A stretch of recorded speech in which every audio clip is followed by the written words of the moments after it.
Yeah, so you don't remember the Buttercup Lounge in Brooklyn, No, New York? Oh, you don't no. remember that? You don't remember I've that. never been to the Buttercup You're Lounge in my lying. entire You're life. lying. Yeah, well, on Where? Adelphi Street, on Adelphi Street, years With ago. who? You don't remember With that? you? Yes, Yasmin What was. year? I don't. Name the As a matter of year. fact, I'm not even gonna mention Name the different year. names, Then name the huh? year. I was Name the year. about, I was about 14 years old, 15 years old. I remember it In clear. which year was this? I don't remember what year it was. I don't. How old are you? I'm 38 years old now. So 24 years ago. I was about 16. Now I think about it. Yeah. So 22 years ago. In the year 2000. And you were definitely there. Yeah. Ish was I there. As was a matter at of a fact, yeah, Buttercup I'm gonna Lounge say in that. Brooklyn in the year 2000. Yep. And on Adelphi Street. Yes. Speaking to you. Yeah, you were speaking to not just me, but a bunch of siblings. Leah was there, About what? Fatima was there. There About was a what? bunch of other people there, and we spoke about Pop's situation. You don't remember when you told me, "Oh, I'll buy you a Mercedes Benz when you graduate from high school if you come with me, but you have to say this and you have to say that. But if you don't, then you might as well consider me not your brother." You don't remember saying that to me? Because I remember it clear as In day. the year I remember 1999? you saying Hold on that. one No, Yes. I never said that to you I in remember you 1999. saying Let me stop for I, 1 second. Stop for 1 first second. of Stop all, for 1 second. Hold first on. of all, Leah, you don't. in No, it's not Leah. 1990, I'm in, Khair.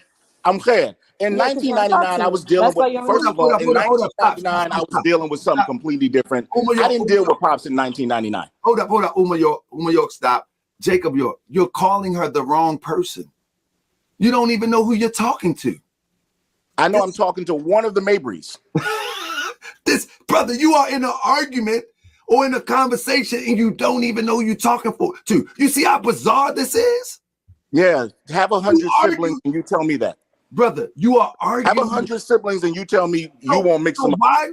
Why would you get into an argument until if you can't? Okay, my brother, you said with? that you're here to get truth out, right? I'm asking her. We're getting to a point. In 1999, I didn't discuss Pops Hold up. with anybody. I wasn't even speaking to most of my siblings in 1999. I was in a whole nother world. Brother, listen to me. Listen to me.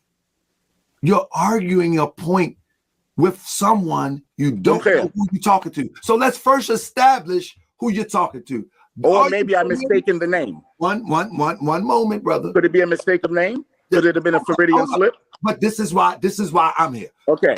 Now, do you know Uma York as your sister? I know Khair. Okay, hold on. Sister Uma. Yes. What did you go by at that time? Khair. Okay, so you know her, Khair, right? Khair. Have you ever met her, conversated with her in person? Yes, many a times. Okay, many a time. There you go. So she's saying that at this club, shout out to the Grand Sheik of our Atlanta Temple, the conspiracy of Junior Mafia sales base. Salute, Sheik. And I got to speak to my brother. That's my brother. He's in the ATL doing the big work up in the ATL for our temple and for the people of Atlanta. But now back to you, big bro. But you have never had a conversation with her about your father, is what I'm asking. No. And that's an answer you got to settle with. But however, Sister Uma says that the other way around, that y'all. In 1999, my brother, I was not talking about my dad or even concerned with what was going on with my dad. I didn't come. Let's be clear. In 1999, I was in New York dealing with the music business, not really concerned with what was going on with my father. I had stopped talking to him back in 1990. I saw him one time in that time, and then I just didn't bother with him. So I think, he called my office. He called my office to borrow a couple $1 million. That's what he did. Do you remember Ernest Eli? What does that mean? Ernest No, Eli. I'm asking you a question. You can just say yes or no. Do you remember Ernest Eli? Of course I know. You know Ernest Eli. Okay, he was there. He was there. And I'm sure if I asked him this, he's going to confirm the same thing I said. That Ernest, you think I'm going to take the word of Ernest Eli, who screwed both your sisters? The pimp? Look, I don't know anything about that. I'm going to take his problem? I don't know You mean anything the one about that was that. molesting your underage sister? That's the guy? From I'm going to what take I his word know, for it. I don't know anything But I'm about asking that. you a question. The I guy don't know that was anything molesting about your that. underage sister, who was cheating on your sister who had brain damage, and had a tumor. This guy who was manipulating your entire household. That guy, Well, I could you think I'm definitely going to bring care if he other confirmed people it? that are more credibility, if that's the Okay, case. you first of There was all, there was definitely other never. people there. Okay, there was never a time in 1999 or And 1998 where I spoke to you negatively about our father at yes, all. you have. Yes, you did. Not Yes, in you did. Yes, 1998 you or did. Yes, 1999. you did. It didn't Yes, you happen. did. Yes, you did. The whole family and even My everybody in the brother. family knew that everybody in the family questioned why Jacob treat Umkhair that way. I don't Everybody know in the who family everybody in the asked that family question. that questioned Come that, because on, I'm man. sure People that's like not your is mother. people like Or your mother didn't like question that. people like New York is could tell you has experienced it personally and said, I don't know why he treats you like that. New New, York are you was serious? first of Yeah, all, Issuddin, New Izzudeen York is. Izzudeen was not there He when was there. when He you were. was there. Let me He finish. wasn't there then. Go ahead. No, He go ahead. wasn't there then. He Yeah, wasn't he wasn't there around Hold up, then. at the hold up, hold time. up. I would go to Epps Field to see him and his brothers, just like I would go to Vanderbilt to see you, So Mahmoud, y'all and lived with Leah. us. You mean you lived with us? Y'all left my mom's with a bunch of bills. What are you talking about? I You don't know and that. Fatima both. I What don't y'all did was remember. y'all came and y'all I remember freeloaded off Christmas. my mom's. Hold up, sister. Y'all used to beat Sister up New on York. my little brother. Y'all used to beat up on my little brother Beat Mahmoud up all on the your time. little brother. Yes. Hold up. Y'all I want to hear this, and I can't hear everybody. My apology. I have to mute you. Let me, Sister Uma. Let me let Brother Jacob York speak, and then you come up on the background. Let him, because I want to hear what's going on. It's all over the place. Let's hear your brother's position first. Let's be civilized and let's hear your brother's position, and then you come up on the back end and you respond. Let's do it. All right. I appreciate y'all. I appreciate y'all taking time Bro, for this. Yes, I've told this story only to people privately around me. I got you, brother. So can you My just only reason give us your position so we can have it uninterrupted, and then we'll let Sister Uma York respond. Come on, big brother. all right. Never beat Mahmoud up a day in my life. Y'all hung him out the window. That's a fact. That's not a true. I don't beat on my brothers. That's not a factual statement. None of my brothers can ever say I fought them or beat on them or anything of the sort. When they were on Vanderbilt, and we had siblings. When my father had when people left the community, we had siblings. When I first left community, they moved on to a street closer to the community, and that's when I stayed with Awatif, because I saw her as another mother of mine, because she was one of my father's wives, and they were her children, and I was raised with them. They raised up as my brothers and sisters, so I continued that relationship, right? And then me and Awatif's other daughter, who's not from my dad, began to date. Ernest had his eye on her, right? He was a grown-ass man. We were a bunch of teenagers. He had his eye on her, but he was messing with the oldest sister, Latifah, God bless the dead, right? So he was in the household as her boyfriend, but he was still trying to pray. I found out he was a legitimate pimp, right? And he was preying on Atia at the time. He managed to kind of create a rift between me and that household, so I moved on from that household. Right. I reunited with them. Like, I would make it an effort to come down for Christmas and see them and try to take them to the park, buy them gifts, and try to maintain some kind of a relationship. If you got her mother in here, she'll tell her. Do you understand that? At the end of the day, I spent a lot of time with Mahmoud because their mom told me, like, yo, he doesn't have a male figure in his life. And so I tried to build that in his life. I never beat on him. I never hurt him. I mean, you tease your younger brother, and that's about as far. I would buy him gifts.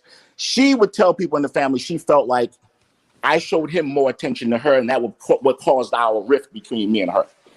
She's medicated, so that's why she deals with what she deals with, right? At the end of the day, when it came to 1999, I was busy in my own world. I went to see my dad one time in 10 years because I saw him on TV in Brooklyn looking real crazy, and I heard he was going through something. I called him one day because of my brother Big Ish, and I went to see him in Atlanta. That was, I think, 1999 and maybe the year 2000. I didn't interfere or deal with that man like that. I had kind of put that in the rear view. He called my office because he did a meeting in New York with his kids. They all came up there. I didn't show up. He called my office. What happened to you? I'm like, I'm not coming to see none of that silly ass stuff. Like, I don't have time for none of it. I wasn't even entertained by it. My life was success when I was doing me. I wasn't even bothering with that no more. And pretty much what he called me, well, I was trying to see if I can get some money. And I didn't know if he was joking or serious. I just left it at that. We laughed it off. I seen him in Edenton. I've been to Edenton once. I went to see him one time in Edenton. We talked for that day and I left. He said everything was good with him. I didn't see the guy again. The next time I seen him, he was on TV being arrested. We talked on the phone a few times, like, because when so I don't know where Khair played a part in this scenario. I know I seen Leah more because she was older, right? But there was no conversation in Brooklyn about Pops related to anything related to the case, because I didn't even know how serious the case was until I got to Atlanta. Right. So that's a fictional statement. I didn't know what was going on. I just thought he was dealing with a zoning problem. And I went to see him in Atlanta, in Edenton. We talked. I said, bro, didn't you go through this in Brooklyn before? He's like, yeah, but we're in the wrong zip code. So these white people, da, da, da. And I was like, bro, just give them what they want and move on. And I left. We joked, we laughed, and I left that place. I can tell you what I was wearing. And everybody on the land can say what they saw what I was wearing. I was wearing an orange fleece Nauticus outfit with a fucking Rolex on and some white on whites. So I can tell you exactly. I can tell you what he was wearing. I can tell you who I seen down there and everything. So I don't know nothing about all that, having a conversation with Khair about Pops, because I really definitely would not be having a conversation with a 16-year-old or 14-year-old or 12-year-old about Pops. Like, I don't even get involved in that. I wouldn't even thought that she would be capable of even comprehending a conversation about Pops like that. And I didn't know how deep it was until I moved to Atlanta and I moved to Young Road. That's when everything started unraveling. I didn't realize it. It didn't unravel until we came back from Miami and everybody started talking about it. So I didn't even know how deep it was until then.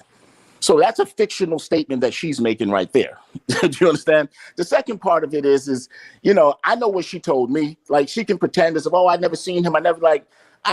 We got into an argument because she made a comment. She joked and said something about me, and I told her she should have swallowed her kid, and she's been mad at me ever since that. That's where it came from. I thought I was joning with my sister, and she took it personal. I can send you the picture of me with her child in my arm at her house, at Fatima's house. That's the last time we really had a good relationship, from my knowledge. Some Mercedes-Benz, and I'm gonna buy you a Mercedes-Benz and move you, because if you go with me and go back, I was living in New York City in 1999. I wasn't even living in Atlanta. So I don't know where she would have went with me to my condo on 54th Street. Like, that's a fictional statement. But see, the problem is people have been repeating these statements for so many years and no one's rebutted them. They've just been having the right to just say things and they repeat. I never lured her into nothing. I didn't see Khair like, Khair was always very quiet and to herself. So I always just thought she was a sweet kid. I never seen her to be anything other than that.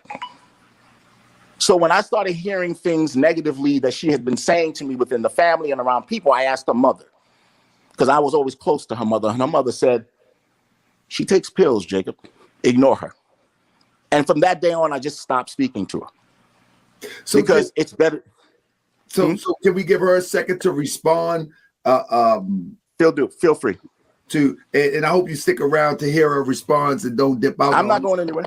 Now, you keep saying you're a busy man. You're a busy man. I'm not busy at all. It's 12 o'clock at night. I'm laying in bed watching Anthony Bourdain. No, you ain't watching no Anthony Bourdain. You watching Wu-Nuwaup-U TV. You better get it right. Well, somebody, a few people I am doing. That's what brought me in here. Yeah, I got an instant message. I never even knew what Morris Wright TV was. But now you do. It's Morris World TV, and go and subscribe. So Sister Wu-Nuwaup can give you some truth. No, I'm just playing. Here we go. Feel free. Sister Wu-Nuwaup, respect. Yes, hello.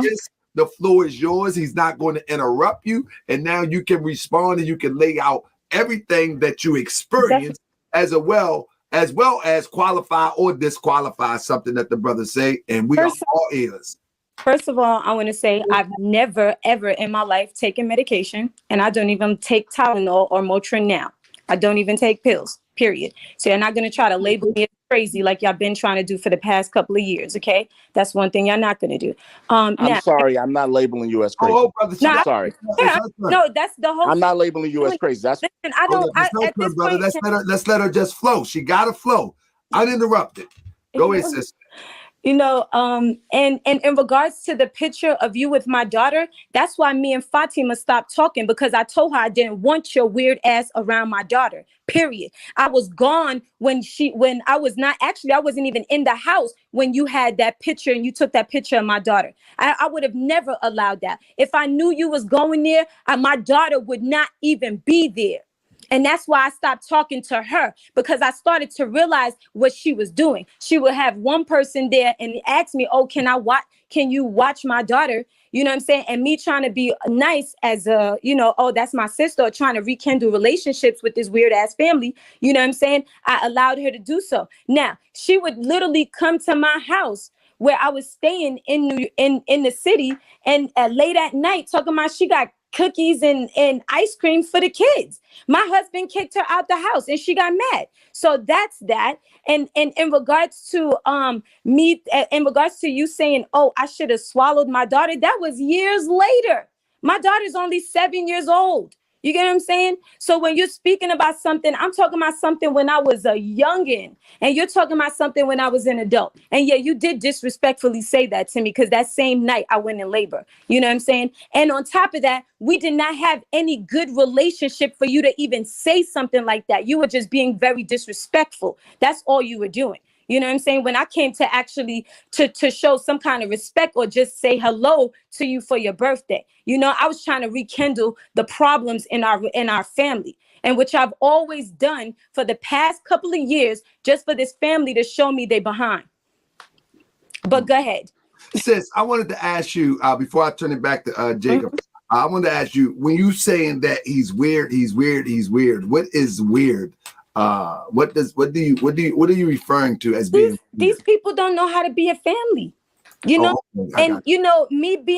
being introduced to people that actually knew how to be a family. I wanted that. I actually wanted to have a family with my own siblings, so I took the time out to want to know everybody. If you could go to my Wu-Nuwaup Instagram that is hacked, may I add, y'all can go through the pictures and see how I have so many pictures of me and different siblings, because I tried my best to have relationships with my siblings. Now, in regards to Jacob, all he's done was try to castrate me my entire life, and don't want to be around me. Oh no, this one thinks she's this and that. And in regards to me being quiet, of course I was quiet, because I was watching everything that was happening around me, and it was weird. That's why.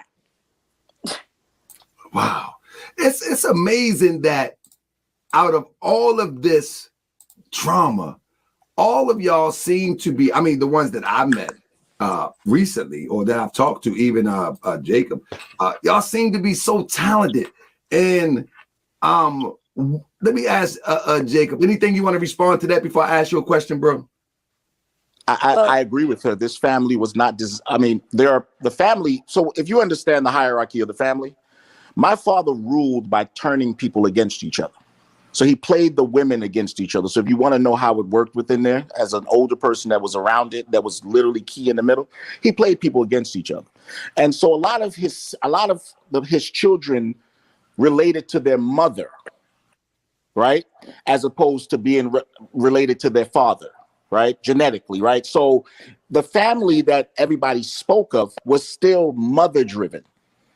Right? Some of the mothers were actual concubines, some were wives, some were sneaky links, some was this. So the kids sometimes, like, I have a brother named Ayu, God bless the dead, that I knew was my brother, but he was called Musa's son, even though he's a month older than me. And, because no one needed to know what my dad did with his moms. But I always played him close, but he got treated different than me in the organization, right? There was us that wore the gold crowns that were treated like his real kids. And then he would call some people diet kids. So he created an environment that was not conducive to have a family. Even though he marketed to the world that it was a family, it was certain people were close to each other and treated each other, and others were on the other side. And right? y'all act like y'all were the royal family. Y'all act like everybody else were nothing but bastard children. I didn't act like yes, anything. y'all did. You, Fatima, I didn't act like anything. Yes, y'all did. The only one that was actually nice to everybody was Fadallah and Yadulahi, and that's it. Exactly. That's it. Was Fadallah and Yadulahi. Those are the only people that was nice to people. And well, most people wouldn't tell you that Fadallah was nice. In regards to you buying Yadulahi, yes. I'm sorry. Most people wouldn't say Fadallah, they'd say Yadulahi, yes. Yeah, well, Fadallah was nice to me. But Yad, you don't want to hear something further, brother? Yad was the heir apparent. I wasn't. Right? So I was so far from the crown. I mean, I wore a crown, but I was far down. So I was never going to be the heir apparent. So I didn't have a reason to be rude to people or treat people. One thing the brothers in the community would never say that is Jacob wasn't friendly and talkative and walked up. I was very nice to everybody. So Yad was really the royal prince, right? He was really the heir apparent, but that's fine. After years of people beating down someone's reputation and they don't reply, people begin to tell themselves things are true or not true. All I know is when I was in Khair's life, Leah's life, even Latifa, God bless the dead, who was a very close friend of mine my entire life, which is Khair's older sister. She hated you. That's not what she told me. She hated you. I remember when she ran away and she slapped you. I remember that when she had an epileptic seizure and she ran out the hospital and she ran away and you was the one that was there and she slapped you and ran off. She hated you. Her best friend was for the law. It wasn't you. You understand? You see my point? It wasn't you. You was because you over here acting. You over here pretending like you somebody. You over here trying to act like you holier than thou. You are a piece of shit. You always been a piece of shit. No, you all right. You know why is that being muted? Okay, so I've never been in a hospital. I'm about to start muting people. I just wanted y'all to get that out. I'm sorry. I'll be quiet. I've never been in a hospital room with Latifah in my life. I've never been in a hospital room with Latifah in my life. See, I never went to go visit my sister, but I thought she was your best friend. So you tell me you would never go visit somebody in a hospital that's your best friend? That don't even make no sense. Let me be clear with you. I've never been in a hospital. Latifah's epileptic seizure was in her room. I remember used to have them in. Me and Mahmoud used to deal with that all the time. She had them in her room and she had to go to the hospital. I'm sorry. When I see an epileptic seizure, it was in. Correct. So I don't remember her having an epileptic seizure in the hospital where she ran out and slapped me. See, I don't remember those stories because it never happened. See, people don't realize kids are sponges. We remember everything. Where you sitting there forgetting while you partying with all these other people, you forget shit. But I still remember this stuff. It's okay though. Okay, I understand. You can believe whatever you want. Latifah and me never been in a hospital together. That's a fictional statement. You never what me and Latifah did. Okay. Me and Latifah did, is she was in the house and she had an epileptic seizure. One time we were joking about something and she actually had an epileptic seizure. That's a lie. This is me and Mahmoud's story. That is me and Mahmoud's story. I'm just telling you regurgitating our story. Yo, I don't remember you and Mahmoud even You're a good actor. That's what you are. Fine. You can call me whatever name you want to act me because I'm indifferent to your opinion of me. All I'm saying is this. Latifah is your older sister, and I went to school with her, right? Whatever you want to paint, she hated me. This one, that's your opinion, right? All I know is this: is Latifah, when had an epileptic seizure in her room. I remember that. I don't remember Latifah having any other epileptic seizure. I knew she suffered from a brain tumor and she had epileptic seizure, but I don't remember another epileptic seizure she had, other than one situation. Do you think this seems kind of? Hold on, let me drop a bomb on. This is a good show. This seems kind of real personal. It seems personal, but it doesn't seem that serious. Exactly. It really doesn't seem that serious at all. Is it possible? And I'm going to ask Sister Uma, is it possible that some type of reconciliation can go? Because this doesn't seem that serious. I mean, now, granted, telling somebody they need to swallow their child and all, brother, that's petty and uncalled for. But I thought we were joning on each other. Families join on each other. Right. I get you. But now let me ask Sister Uma. That's what I thought. Sister Uma. Huh? Do you think this is really that serious where you and your brother Jacob would just abandon each other from communication? Because everything that I'm hearing, it doesn't seem. Now, granted, if that conversation happened in that the Bunny Rabbit bar or something like that. I don't even know what Buttercup Lounge. The Buttercup Lounge. I can understand that. That sound like the Boom Boom Room to me. It do sound. I don't remember the Buttercup Lounge. I ain't gonna lie. If that happened, then I understand. Boom Boom Room. Huh? I wonder what happens in the Boom Boom Room. It do sound like the Buttercup. Like butter. I ain't going to no. It depends on whether it's amateur night or not. Oh, I wouldn't know anything about that. I was young. There's a lot of people that speak about those stories, though. I'm sure there's gonna be a lot of people that come out the woodwork and talk about that one, huh? I hope so. You don't think that there is a space of reconciliation to some degree? this don't seem that serious. Nah, I'm gonna be honest with you. I wouldn't bring my kids around my family anyway, so I don't see no point. If I can't bring my family around there, then I don't see no point. It ain't no family. I got you. How about maybe she built a family. Maybe she built a nuclear family in her life, and that works for her. You got to understand, it's about 100 of us. It's not the normal nuclear family. So at the end of the day, if there's hardship there or anger there or people having issues, I don't have the same recollection. Like it's stories that are told all the time about trips here and trips there, and this happened and that happened. Trips to Miami, about how the people that was molested was taken on trips to Miami with you and Kedar and inside of his condo, and how y'all was sleeping with all of the victims and stuff like that. You talking about those stories? What stories are you talking about? Those stories? So let's, you know what's so funny? You need this story to be. So Kedar had a condo in Miami already.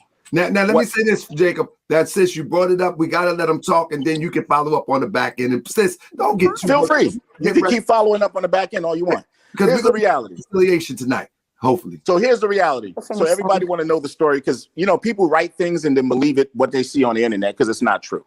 Right. At the end of the day, you know how you grow up with a group of people, and you may not see each other for 10, 12 years, and then you run back into each other again, and you say, okay. I was producing events in Miami for All-Star for Memorial Day weekend for 8 years before then, right? Because I have a concert production company, so I was doing events there. This one year, we all ran into each other again and reconciled, and I said, "Why don't y'all just meet me in Miami? I'm throwing events the whole weekend." We never been. So we organized to go to Miami. A bunch of people that grew up from damn near semen together, right? Decided to go to Miami together. It wasn't a bunch of people being molested. It wasn't knowledge that everyone was molested that way or who wasn't molested. Do you understand?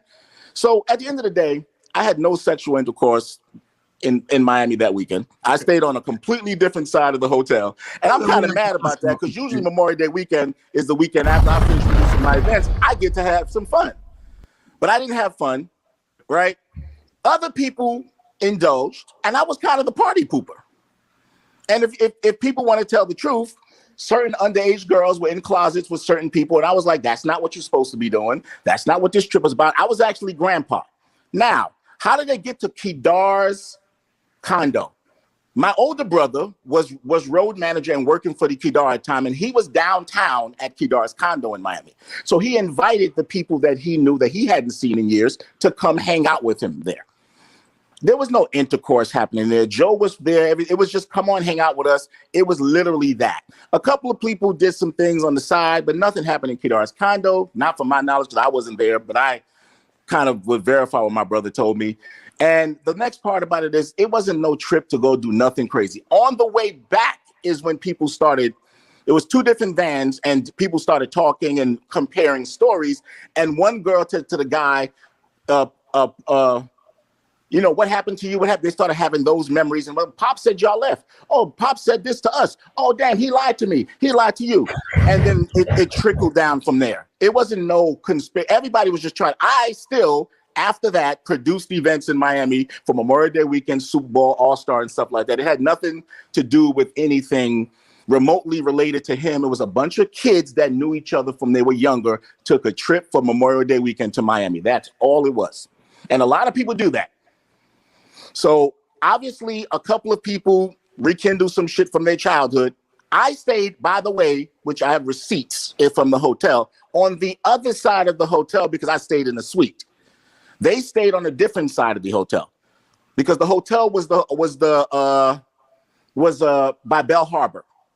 And so you could stay at two different sides of the hotel. So I stayed on one side. I didn't want them downtown in the Miami Memorial Day weekend craziness. I was like, y'all stay by Bell Harbor, and then I'll go down there, do my events, and I'll come back and we'll entertain. So I was there with my business partner, and we were doing events, and we would come back and forth. And I mean, we had a lot of fun. I haven't seen a lot of these people in a long time. We didn't hang out with each other and have fun with each other since we were kids. So it was fun to hang out with people. It was very innocent. Obviously, if somebody goes and takes a picture, and you got people like probably the same people that wrote the Bible and wrote the Quran and wrote, great Game of Thrones. These people write books and then they make stories sound real because other people who want to believe things believe, oh, that makes sense. This guy would have done this with this person. First of all, Habiba, Nicole, all of those people are just as old as I am. Ain't none of them underage. The only person that was underage was a girl named Farrah. She was underage. That's the only person. If you allow me to interrupt, because this show was about talking about, you know, the cultural, I guess the cultural. I can give you insight on that if you want that. No, I want to ask you this. Yes. Have you ever been accused of being a part of some young? I don't know, brother. So don't. I'm just asking. I don't know. Just because of the title of the show. Have you ever been? I don't even know you, brother. Because the show was going on, people are sending me texts and saying about who you are, your credentials, and what have you accomplished, and all of that. And I'm just getting to know you on the fly by what people are sending me through my phone. However, have you ever been accused of being a part of some type of sex ring, young sisters, sexual exploitation, anything like that? On social media, on the Nuwaubian site, yes. I got you. The Nuwaubians put up a site years ago that said I was this, I was doing. They put up everything. My dad got on DVD and called me a crackhead.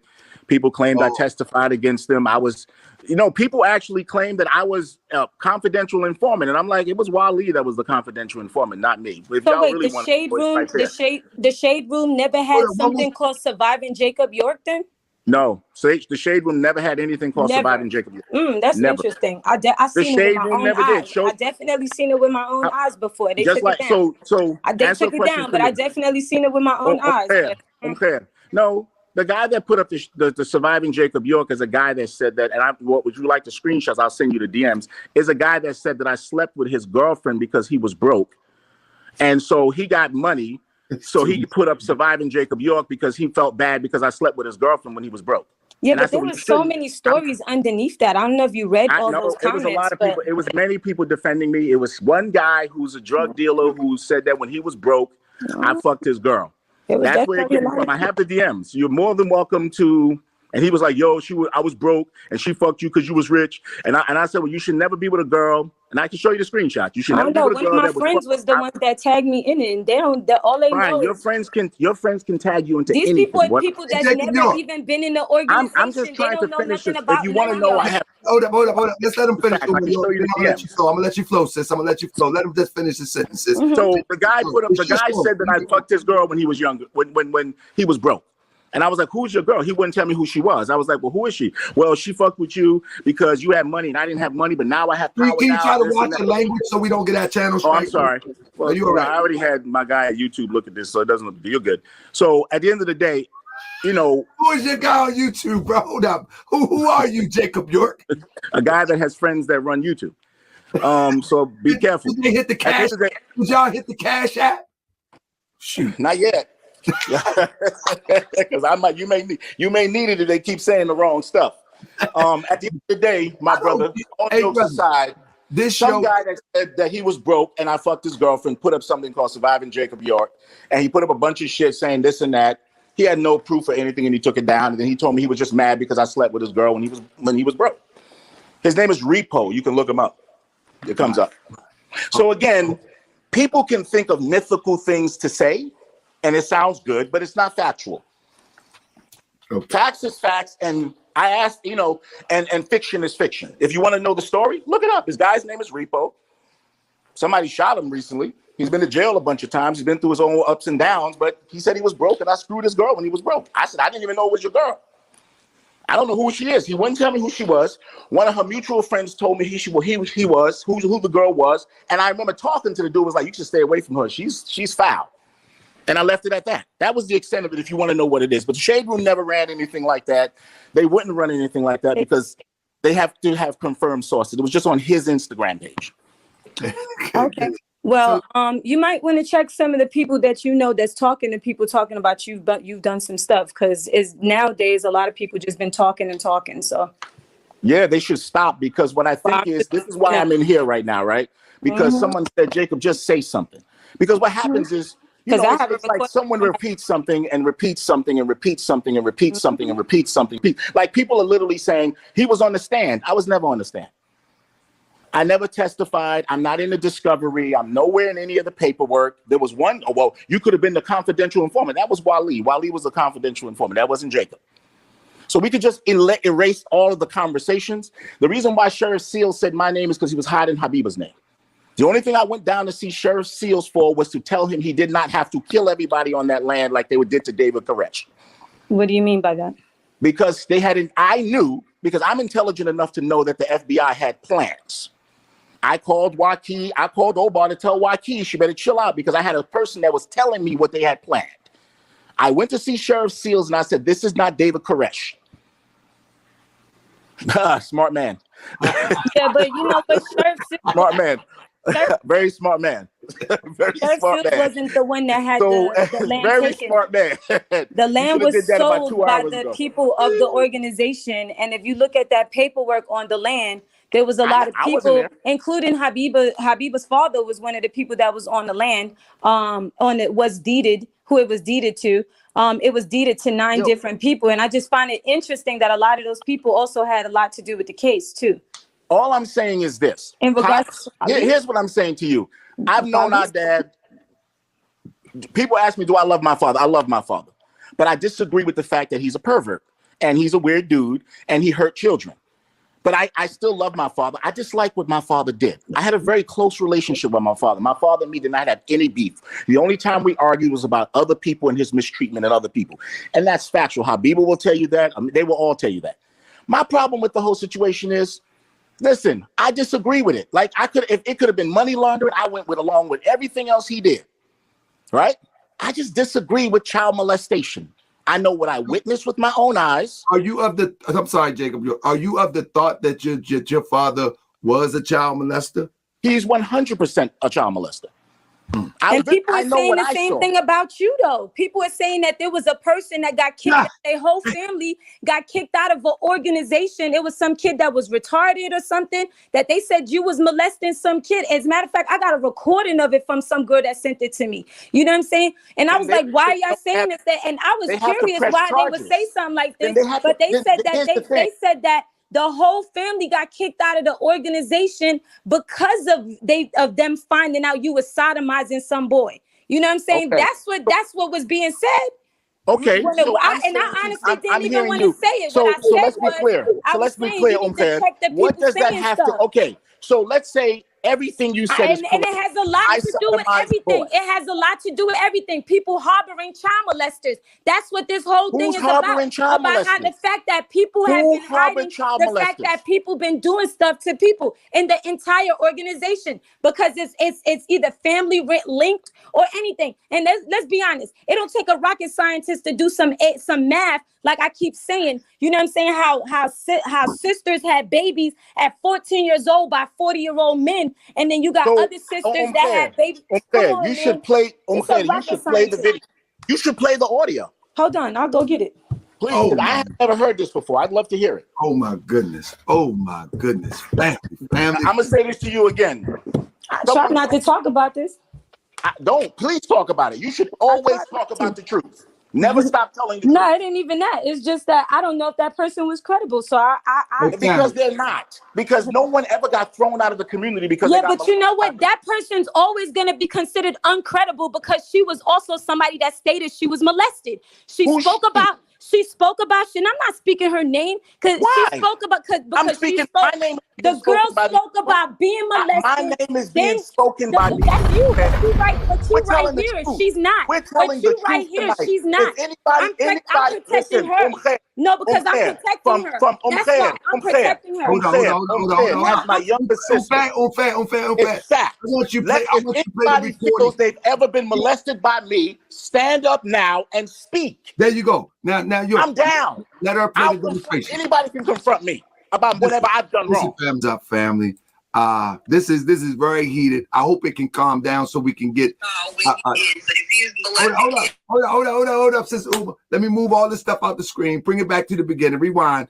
I'm hoping we can get some closure into all this. I'm not dropping the link. I'm not letting anybody else in. If you want to have this conversation tomorrow, because you are part of this community, I will allow you to have your say on tomorrow's show. But I'm not going to have a bunch of heated people in here that's a part of this family or part of this conversation just going all over the place. It's something to even hear passionate Jacob York and passionate my sister Uma York, and I don't see what they're going back and forth about being so serious, but maybe it will get to that point because something is missing. And so nobody else is coming in here tonight.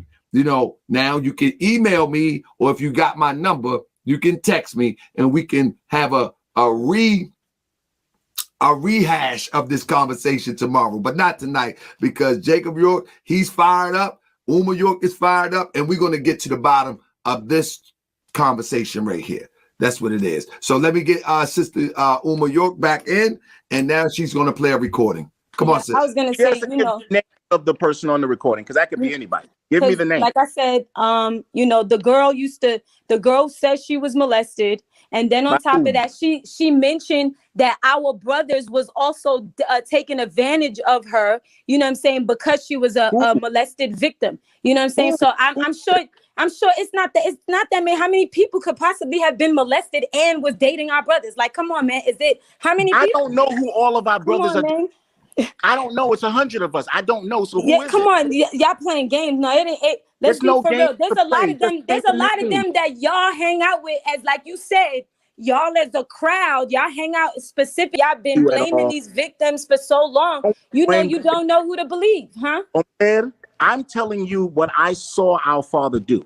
This woman is telling you a story from someone that know me, that's some mentally ill child. But we're not talking about her with our father. We're talking about you. Okay, so let's talk about me. I started by saying I witnessed my father molesting people. Oh, okay. See, I didn't know. I couldn't have witnessed something like that. I would have told a long time ago. Okay. So again, I witnessed what I witnessed, correct? Okay. All right, cool. So you're telling me a story about someone who said they heard a story from somebody about a family. Fine. I don't know any mentally challenged people that was around me until I ran into people outside of the mosque or Med-E. So I don't know any mentally challenged people that I grew up with. I didn't grow up with a mentally challenged person. I have no clue what you're talking about. Well, I'm just telling you, this is not what I'm talking about. This is what somebody else is what she's talking about. I have no clue of. Yes. But you know what it is? Here's what it is.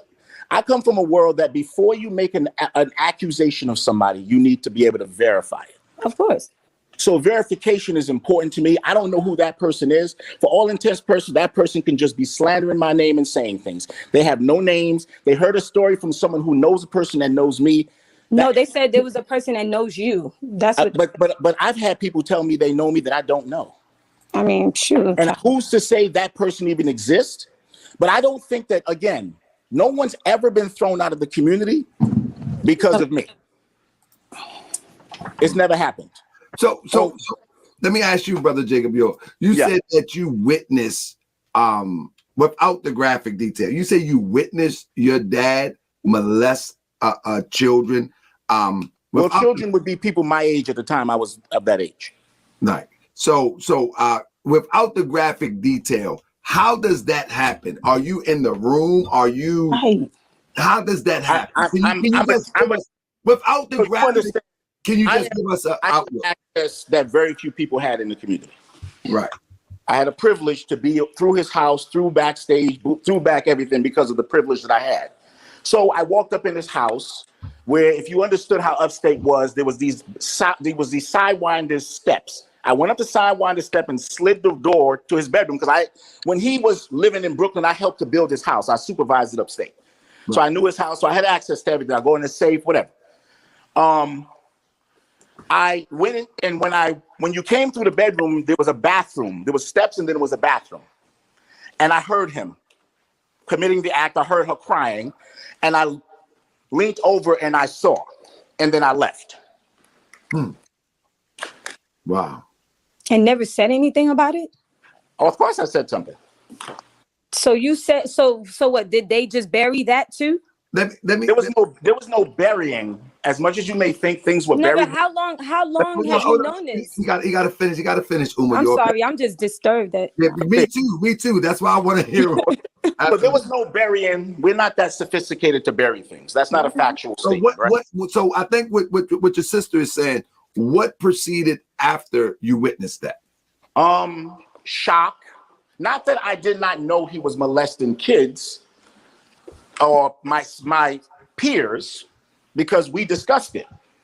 So I knew he was molesting my peers, but what you have to realize is I grew up there, born and raised there. Molestation as a word wasn't as deep to me as it is now. It felt uncomfortable, it felt weird, but I didn't know how to handle it. What was that conversation like? With the young lady? I know, with your dad. Right. What was that conversation about? My dad told me that she grabbed my dick, so I had to let her have it. Huh? What? She grabbed my dick, so I let her have it, was his exact response to me. Even though she was screaming, you said? So I don't know, man. Even though she was screaming and crying? Yes. Her name was Sophia. Feel free to call Habiba and ask her, Nicole, to ask about that scenario. Her name was Sophia. She was Ayub's girlfriend. He did it because it was his own son's girlfriend. If you want to know the real personality, because I knew him very well, he did it because that was his own son's girlfriend. Her name was Sophia. She was brown skinned. She cried. She was upset. She came to me about it. And how many years ago was this? Late 80s. So that was in the 80s. That was when I was late a baby. 80s. Oh, 89. I was a baby. Of course. I left around that time. Why do you think I left? I couldn't take the mental anguish. I lost weight. I was skinny. I was depressed. I didn't understand what was going on. I was born and raised there. Well, you was there till up until the 90s, according to that originator video by Jay-Z and what's his name, Jazzo. According to that was the 90s. 1989 and 1990. I left in 1990. I went around the corner to your mother's house. That's the first place I went. No, the second place I went. First place I went was an abandoned building where me and Noah slept in a tub. That's the first place I went. The second place I went is I came to visit your mother, and your mother told me I could stay there for a little while until I got on my feet. Because my mother was still in there. And I knew how cruel he was, so I didn't want to really rattle his feathers. But I didn't know how to handle it. We were taught that the kafaroons were out there. Don't talk to the cops, they're the devil. Don't talk to the white people, they're the devil. And I've known that my entire life. So I wasn't going to go to the white man. Right? So who was I going to go? I didn't know what 911 was. I didn't even know what a token was when I left the community. I'm going to tell you how crazy it is. Fatima was 18 years old when she got married. 18 years old when she got married. 18 years old when she got married. She got, they give you dowry. After her wedding, a few days later, she counted the money. She took the cash and she moved the rest to the left. My mother showed up to the house and said, "Where's the checks?" She said, "All those papers," I crumpled those papers up because they were ripped and threw them away because she didn't know what a check was. And she was 18 years old. I didn't know what a token was. I didn't know what I was doing. I got chauffeured back and forth to school. I had 24-hour security. I was a privileged kid. Who was I going to call? I don't know, but I just want to mention something also. Even after listen, I'm just speaking about this, because you finally admitted that you stayed with my mother. I just want to mention that y'all left her. Yeah, no, Vanderbilt too. Nope, y'all stayed there on Vanderbilt too. Nope, y'all did. Because y'all let, but y'all used to kick your mother out the house. As a matter of fact, she used to sleep in Mahmoud's. Yeah. Your sister used to kick. Your sister used to kick. Your sister. Let's just leave that alone. Oh no, I can mention it. Your sister. No. This is a fact because I remember as a kid. I remember. I'm not gonna say like your family. When I'm saying y'all, I put y'all together like that mother. I treated my mother like a queen. I'm speaking about that mother. Well, there's been plenty of times that you definitely had your own place on St. James Street and your mom was sleeping in our house on 588 Vanderbilt Street where my little brother had to sleep with my mother. Your mother used to sleep with her eyes open. I remember it because she used to creep us out. You know what I'm saying? Y'all literally used to treat your mother bad and y'all blamed that on Pops. And that's another thing that was wrong. Once again, my brother, that is not a factual statement. And then another thing is y'all left my mother. Y'all left you 224 St. James belonged to my mother. No, you and Fatima both, y'all left my mother with a bunch of bills. And even after you became somebody, you act like you didn't know who she was. So let's deal with it like that. That's a very good. Well done, my brother. Very smart of you. Very smart of you. Keep it going. Y'all That's still what you ain't need paid to for do. them bills. No, this is a fact. So I'm not gonna Fatima sit here and lived. lie. No reason Fatima to lived lie. on that. Y'all don't put no money in my pocket, and y'all never did. Y'all don't feed That's me. not true. I gave you money. I bought you When you Christmas ever gifts. gave I me bought money? you Boy, clothes, stop and that's lying. You ain't factual. never You can did ask nothing Mahmoud. You for can me. ask Leah. You can You ask ain't your never mother. did I nothing for understand. me. You I have did a lot never for you, done but nothing let's for not go me. there. Let's not go You've there. never You made done nothing accusations about for how me. I You're treated my lying. mother. You're lying. No, If it was my because mother when I was was a my. kid, you First of bought me all, a Barbie I doll. understand. You're right. You I bought did me a nothing for you. Barbie I doll. was horrible to you. Stop. You bought me I a did nothing Barbie for you. doll when Let I me was. finish. Hold up. It's getting. Let me finish. I just want to say what I got to say. Fatima lived on Vanderbilt. Let me respond. Let me stop this because I don't want to. Let me respond, right? No, I got you. You gonna respond, but I don't want to disrespect either one of you, and I want to give both of y'all fair time to teach. And I mean, teach. I guess this is a lesson in this. Uma, I just wanted to mute you. No disrespect, but I want him to respond about his mother because that is something would be dear to each of our hearts. Yeah. By the way, brothers, 224 St. James 2R belonged to my mother. When I stayed there, I stayed with her. Right. So that's not a factual statement that's being made. Hello? You good. Go ahead. You good. No, you went out for a while, so I didn't know. That's not a factual statement. Now, whether Fatima, my sister, was trying to be, she was a bit rebellious. So she moved into Vanderbilt, right? My mother probably one of the sweetest ladies you probably ever meet, right? She's very pleasant. We never kicked my mother out of the house. I never mistreated. I don't know what Fatima and my mother's relationship was. I treated my mother like the queen she was until the day she died. And so at the end of the day, I don't know what happened between Fatima and my mother. My mother had no reason to probably spend the night there because Fatima was there with Mimi, right? I used to go there a lot because Khair, Leah, Mahmoud, Fatima, Mimi, they were always there. Latifa was there because she was sick. And I've known Latifa since I was a baby. Those are my siblings. Do you understand? And I had a thing for Atia. And so I had many reasons to be there. I would spend the nights there. I had no problems with that. I had no problems with Awatif. She was very good to me, right? We maintained a good relationship. I don't know all this. I don't know who she is. I don't treat people like that, or I wouldn't be talking to you right now. Do you understand that? So that's not the truth. At the end of the day, stories have been told so long, and people see things like from a different perspective. And I'm not discrediting what Khair's perception of the situation was, because that's valid. She may have perceived my mother sleeping there and thinking, oh, she lived there and she got kicked out of the house. But my mother lived in 224 St. James belonged to her.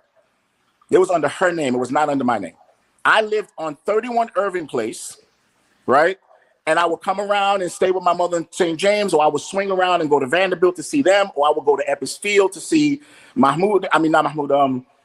Izzuddin and Kulthum and all of them. I would go jump on a train. I would go to the Bronx. I just tried my best to be the best I could be for my siblings and my nieces and nephews, the best I could be. But I was one guy, and it's like a couple hundred people, right? At the end of the day, that's not the point at hand right now, whether my mother lived at Vanderbilt. When I said I stayed with your mother, I was speaking about when she lived around the corner from Bushwick. That's what I was talking about, because there was two different locations. It was around the corner from Bushwick. It's on Lawton Street, I think it was, where she first moved. And that's when I first stayed there with her for a little while, for about a month and a half or so, and then I moved into New Jersey, right? But I'm not, again, her perception is her perception, and I'm not going to invalidate how she might have seen that, right? But I'm going to say that my mother was never in a situation where she was ever mistreated by me, kicked out by me, or treated poorly. I couldn't kick my mother out of her own house anyway. Hey, brother, do you feel that Uma York, your sister, was dealt a bad hand? Because I'm listening to you, and you say, you was kind of privileged, you was protected, you were, kind of sheltered, considering the circumstances, if you will. Mm-hmm. You know what I'm saying, considering that. Do you feel like Uma York may have been dealt a bad hand, and it reflects on what she went through, and maybe she could have been reaching out to yourself and others, and as she talked about Brother Polite, I don't know. I don't even know who that is. No. She talked about Brother Polite, how Brother Polite tried to kill her and her stepbrother. And when she came to the community, everybody turned their back on it. It appears that sis, every time she reached out to somebody, it seems like they're turning their back on her and not really hearing her. Not the help, but not even hearing her. Do you think that that could be an issue with y'all relationship? That maybe you haven't heard her? I can't say what her issues. I didn't know me and her had an issue in our relationship until it was communicated from other people to me. I had no idea. So I don't know if I didn't hear her or I did hear her. I know that if she reaches out to me, I'll pick up. I know at a certain point, I did not answer a lot of my dad's newer siblings. Right. But if I knew you from Brooklyn, I spoke to you. If you were the newest siblings that came off that land, I didn't really know them. So I really didn't interact very well with them. Right. Which I regretted, but I don't, because it's a lot of them.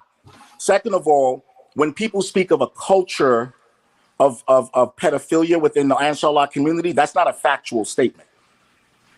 There was no culture of pedophilia. There wasn't knowledge by everyone that pedophilia was happening. They were hiding it. What was the culture was a bunch of black people in the 60s looking at where the world was in the 60s, watching their leaders die, seeing apartheid, fighting. And these are a bunch of ex-Black Panthers, guys that wanted to build a world that was safe for their black children. A lot of times when building a world like that, they didn't do background checks. So murders were let in, rapists were let in. They went out and propagated on trains, in gutters, in the streets, and they let people in and offered them a clean life. That doesn't mean that a pedophile wasn't let in. Or two, that it wasn't a culture of pedophilia. Right? That's the difference. The reason why I describe not in Bushwick. I don't know what happened in Edenton because I've only been to Edenton one time. I'm saying in Bushwick.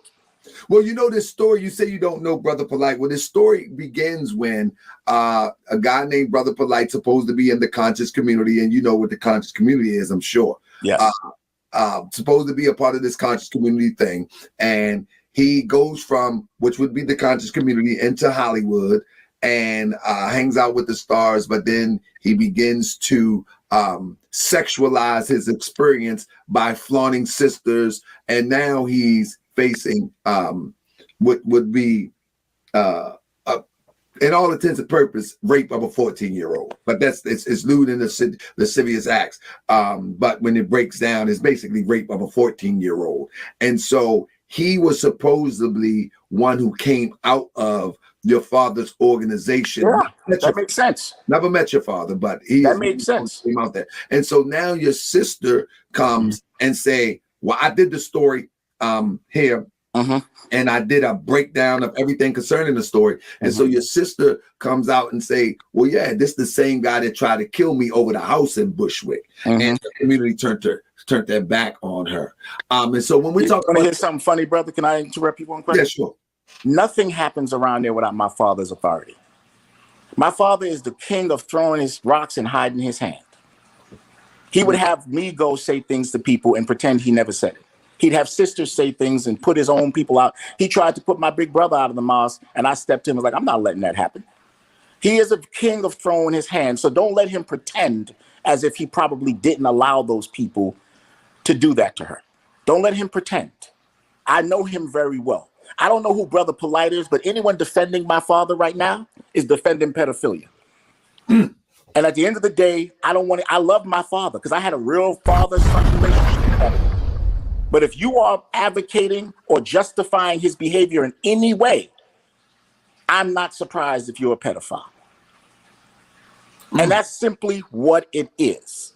I'm sorry to say that to people, but you cannot possibly be so blind to say, oh, like I see people saying, R. Kelly, there was a bunch of women that did. I'm like, bro, Aaliyah was 12, man. I don't care what you say. I ain't sleep with a 12-year-old when I was 12.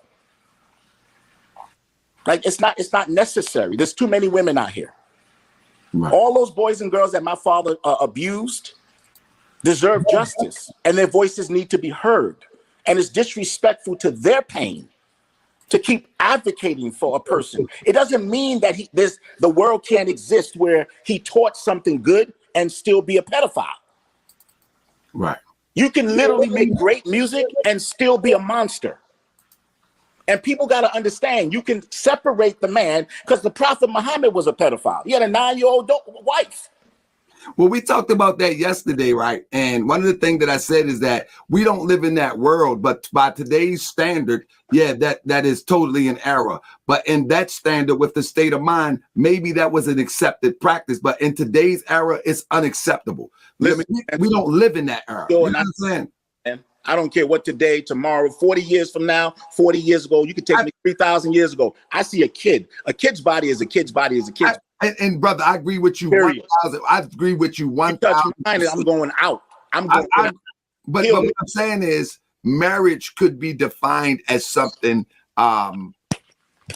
non-sexual, or I mean, who knows? I'm not justifying. I don't know. Back then, I don't know. But I know today it's totally unacceptable. And back then, if you got pneumonia, they gave you leeches. Now they give you what? Penicillin. We've grown, evolved past that. There's no justification for it. Absolutely. I agree 1,000%, bro. Can I ask a question? Yes. Absolutely, sis. So I noticed that when he mentioned that Polite tried to kill me, you know, you didn't have no reaction to that. Did you know about that as well? I have no idea about it. So this the first time you ever heard that Polite tried to kill me, even though the whole family knew about it? I had no knowledge of Polite trying to kill you. Yeah, Uncle Obar hid the man for Uncle Obar did a lot for his brother, just like Waki does for his. Waki don't speak to me, and Uncle Obar don't speak to me because they blame me for Pops being in jail. Oh wow. So I don't really. To me personally, I don't choose between family. I'm your nephew. Your brother do some fucked up shit. Your nephew ain't got nothing to do with it. Just because I did not take the side of my father when he molested 2-year-olds and 5-year-olds doesn't mean that I went against the family. Or I didn't. I'm just not going to take your side when you molest. I was molested. I'm not taking your side. I'm not taking it. Let me share this. Let me share this before we wrap up, because y'all took me to another level. Listen to this. This is brother Polite. Let's say he molested 1,000 children. Oh my God. Let's say he molested 1,000 children. Mm-hmm. Factually. Okay. Genetic evidence and everything. Things that we don't deny scientifically. We say, wow, okay, true. If someone was to ask me, would you still worship him as your Most High, acknowledge him as your Most High God? I would have to. If someone was to ask me, would you still worship him as your Most High, acknowledge him as your Most High God? I would have to. Would you still worship him as your Most High, acknowledge him as your Most High God? I would have to. This nigga's sick. Well, guess what? And that's brother Polite saying that if it was proven, even with DNA, that Dr. York molested children, he said he would still acknowledge him as the Most High of God. You know what? I hear something funny, and that's fine. That's fine. That's sick. If you truly believe that he's the Most High of God, you know what? There's people that believe Superman is real. That's fine. That's your right. Right? You can separate the man from the belief, which I'm fine with. If people want to choose to believe the religion, then that's fine. The man can separate from the religion. The music can separate from the man. But when he uses the religion to hurt children, that taints it all. That taints it all. That's a fact. That taints it all for me. And those people are nothing but culty people. So, you know, they follow whatever anybody say, they follow. You know what I'm saying? And if somebody said Baba said, then they followed it, you know, and that's something that I found disturbing. Like, you know, just like the thing with the harassment, being harassed and, you know, being in the courtroom by myself and there's 100 people protesting and standing up for Brother Polite. That's another form of that cult-like behavior. But no. To be in logic, it's just black people don't trust the government. So they automatically think when the government takes down a black leader, you know. No, he wasn't even a leader then. He was a nobody. To them, he was. He wasn't. Here, I'm telling you, he was a nobody then. He was just trying to steal the house in Bushwick from me. That's all he was then. He was a nobody. But if he's nobody, who's protesting for him? No, that's the Nuwaup-U Nation. They was. Let me tell you something, bro. I don't know what the Nuwaup-U Nation is. When I left, we were Ansar Allah community, Nubian Islamic Hebrews, and nation and Nubian Nation. So I don't know what the Nuwaubians is. I remember us coming up with some language when we were back in 1989, and he said, "I'm gonna call it Nubic," and I guess that's where the religion came from. At the end of the day, if you need it, enjoy. But don't defend the man's actions. Just practice the teachings if you want that. Don't defend his actions. Don't sit back and say, these people are lying. I'm going to tell you something that I found out because I had a news reporter that would tell me everything. They said that the federal government did not present every evidence in that case for one reason and one reason only. The jury would have believed that there's no way in hell someone could be this big of a monster, and he might have got acquitted. Because they had so much evidence. Like I told you, they had Wally waiting in the background. That was the confidential informant. He admitted it to me. In the background. His right hand was coming out. He was never going to survive that one. But be aware of something. You know what? I don't agree with I agree with him being in jail, but I don't agree with in the method in the feds used to put him in jail. I don't agree with that. And what was that method? What was it? Racketeering or something like that? See, this is what I always said to people, and I'm not knocking anybody because I forgave everybody because, Habib, all of them apologized to me years later because I took the hit because they were the victims and I took all the hit. Jacob always stood up, right, for everybody because, I didn't give a fuck. So what interesting to me about it is the federal government, for the first time ever, put a religious organization on trial. They had never done that in the history of the United States. They charged the religious organization with racketeering. That's why they were able to do things. But how were they able to charge the religious organization with racketeering? Not because of church, not because of sexual molestation, because of the money laundering case, correct? Which Habiba helped to close on them. She corroborated certain testimony, and if you want to read the transcript, read it. She helped to close a money laundering case against him. That's why they protected her. Sheriff Seal did not say her name in that interview. He said, Jacob called me. No, Habiba was the person you saw. He never said her name. They protected her because she helped them to close the money laundering case. They needed that for the racketeering. And now they're using that precedence that they set with my dad to go after the Catholic Church in Pennsylvania. So what was the ultimate conviction? He would have went to jail for 1,000 years on the state side if he beat the Fed charge. Okay. He was done. The reason why the judge did not keep his case at the 15 years because he allocated. And they were like, you're bugging. We can't. I got to give you 30 years. And he rolled dice. He shouldn't have rolled dice because he'd be home right now. He should have took the 30 years. And with the Trump reduction, he would have done 60%. He's already done 20 years. He'd have been walking around right now.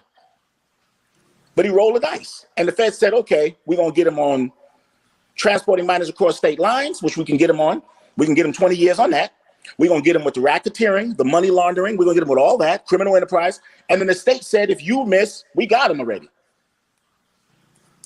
He was trapped. He should have took 30 years. But people don't listen. He lived in a bubble. His lawyers wasn't even that good. And y'all in the Wobbies want to be mad at me. You should be mad at him and his lawyers. Because the judge admitted he was schizophrenic on the 730 exam. So how was he able to stand trial? How? A good lawyer would have said the guy's schizophrenic. Why is he even standing here? Put him in a fucking, there's a lot of things they could have done if they were smart. My mother beat charges for him before with good lawyers, not molestation charges. Racketeering, passport fraud, all types of shit. He got slapped on the wrist for.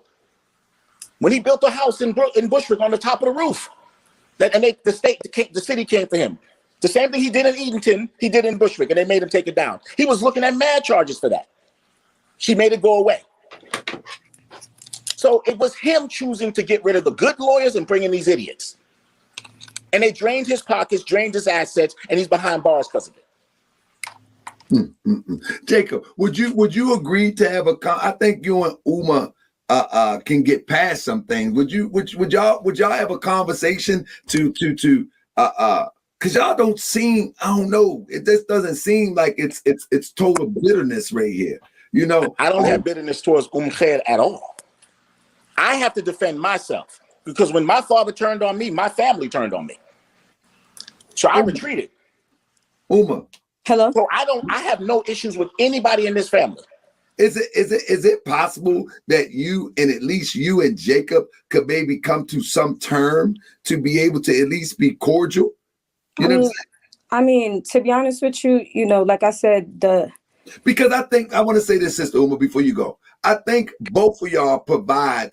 Do you know Basil Muhammad? Me? Yeah, do you know him? I just was told who he was.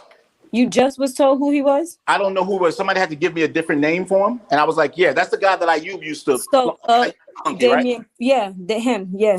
Yeah.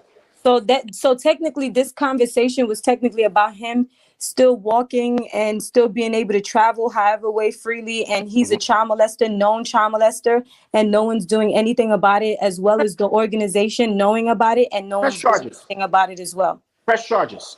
You know, so press charges. Yeah, and that's the thing. People have tried to press charges, and for some strange reason, you know, he seems to either be an informant or something, because they're not doing anything about it. The last time I remember seeing him, I remember Ayub used to bully him all the time, and I felt bad for him. And I think Ayub was like screwing his wife or something. This is just too much. Oh my God. I don't know. This is a whole lot. But Jacob York, listen, it's 1:18 on the East Coast. Brother, email me to hucklebear@gmail.com so we can actually have that conversation if you wish to. Or should I? I mean, you mean what I'm saying? No, you and I. You're not getting in the middle of that one. No, you don't listen to me. I say you and I about your experience with the Ansar Law community, brother. Oh, yeah. You're going to have to pay me for my next interview. And I'm not paying you nothing. You're a millionaire. What are you talking about? We trying to. I just stepped in because I had a sister in here. Other than that, I don't come to these things. We're trying to awaken the people. This ain't for kicks and why can't y'all just beat Basil up then? Because that's not going to solve it. Him beating him up still not going to stop him from going somewhere and molesting another child. A raggedy story. Hey, hold up, Uma. I'm gonna pay you for a raggedy story. Are you insane? You're a millionaire. You should be wanting to help the community to heal from all the trauma and damage. Advertising dollars. You asking for Cash App? Huh? You getting Cash App money? That was a joke, brother. To you, I don't want your money. I don't want your dirty, bloody money. My money is bloody too. But I want your dirty, bloody money for it so you can give me some energy over here. You done lost your mind. Great. I want to use the enlightenment that you need, my brother. I want to use. You just told me about your bloody money, how you got. I didn't inherit no wealth from my father. All my money was made by myself. I don't want your bloody money. I inherited no wealth from my industry where ain't nothing but bloody money. You keep your bloody money to yourself. But what I would like to have is your. I got Bitcoin money. Hold up. What I would like to have is your story to help the people that may have experienced this. And this won't be the last time that one comes in our community and try this again. And so therefore, maybe we can put the energy out there so the future generations know which way to look. You're doing that button thing again. Absolutely, because I'm the bully. I bully the bully. What you talking about? Yeah, bully the bully, just pressing the button. That's right. That's how I'm bullying you. I press your button. That's not a bully, because I can press a button and somebody from I wish you go bully you. But let me tell you something. Shut up and go do it, punk. Get out of here. Let's go. That's how I do chumps. Go press the button, punk. I can't stand fake tough guys. Yo. Press the button on YouTube. I don't care. This I've been doing stuff like that. To me, brother. And I mean, I'm sorry. I apologize, family, but I don't do chumps too well. You know what I'm saying? Especially this type. I'm a millionaire. I'm arrogant. I'm a millionaire. I'm a da-da-da-da. And over talking to sister. And I know people in YouTube. That's what suckers do. My thing is, if y'all you knew that's that what suckers do. Always talk about who they know. Always talk about how tough they are. Always talk about how much influence they have. You's a punk to me. When you see me, you see me. I can't stand chumps like that, man. My thing is, if this happened in the 80s, I know people at YouTube like I care. I don't care about the people you know at YouTube. You got to be kidding me. And I was being patient with you, but the patience has ran out. Now call your people at YouTube, call your $1 million lawyers, call all your people and do what you do. Because you's a chump to me. That's how I do chumps. Don't talk slick to me. You know, listen. I can't stand people. That has this idea that they know people and that I need a medium like YouTube. I use YouTube. I don't need YouTube. I use YouTube.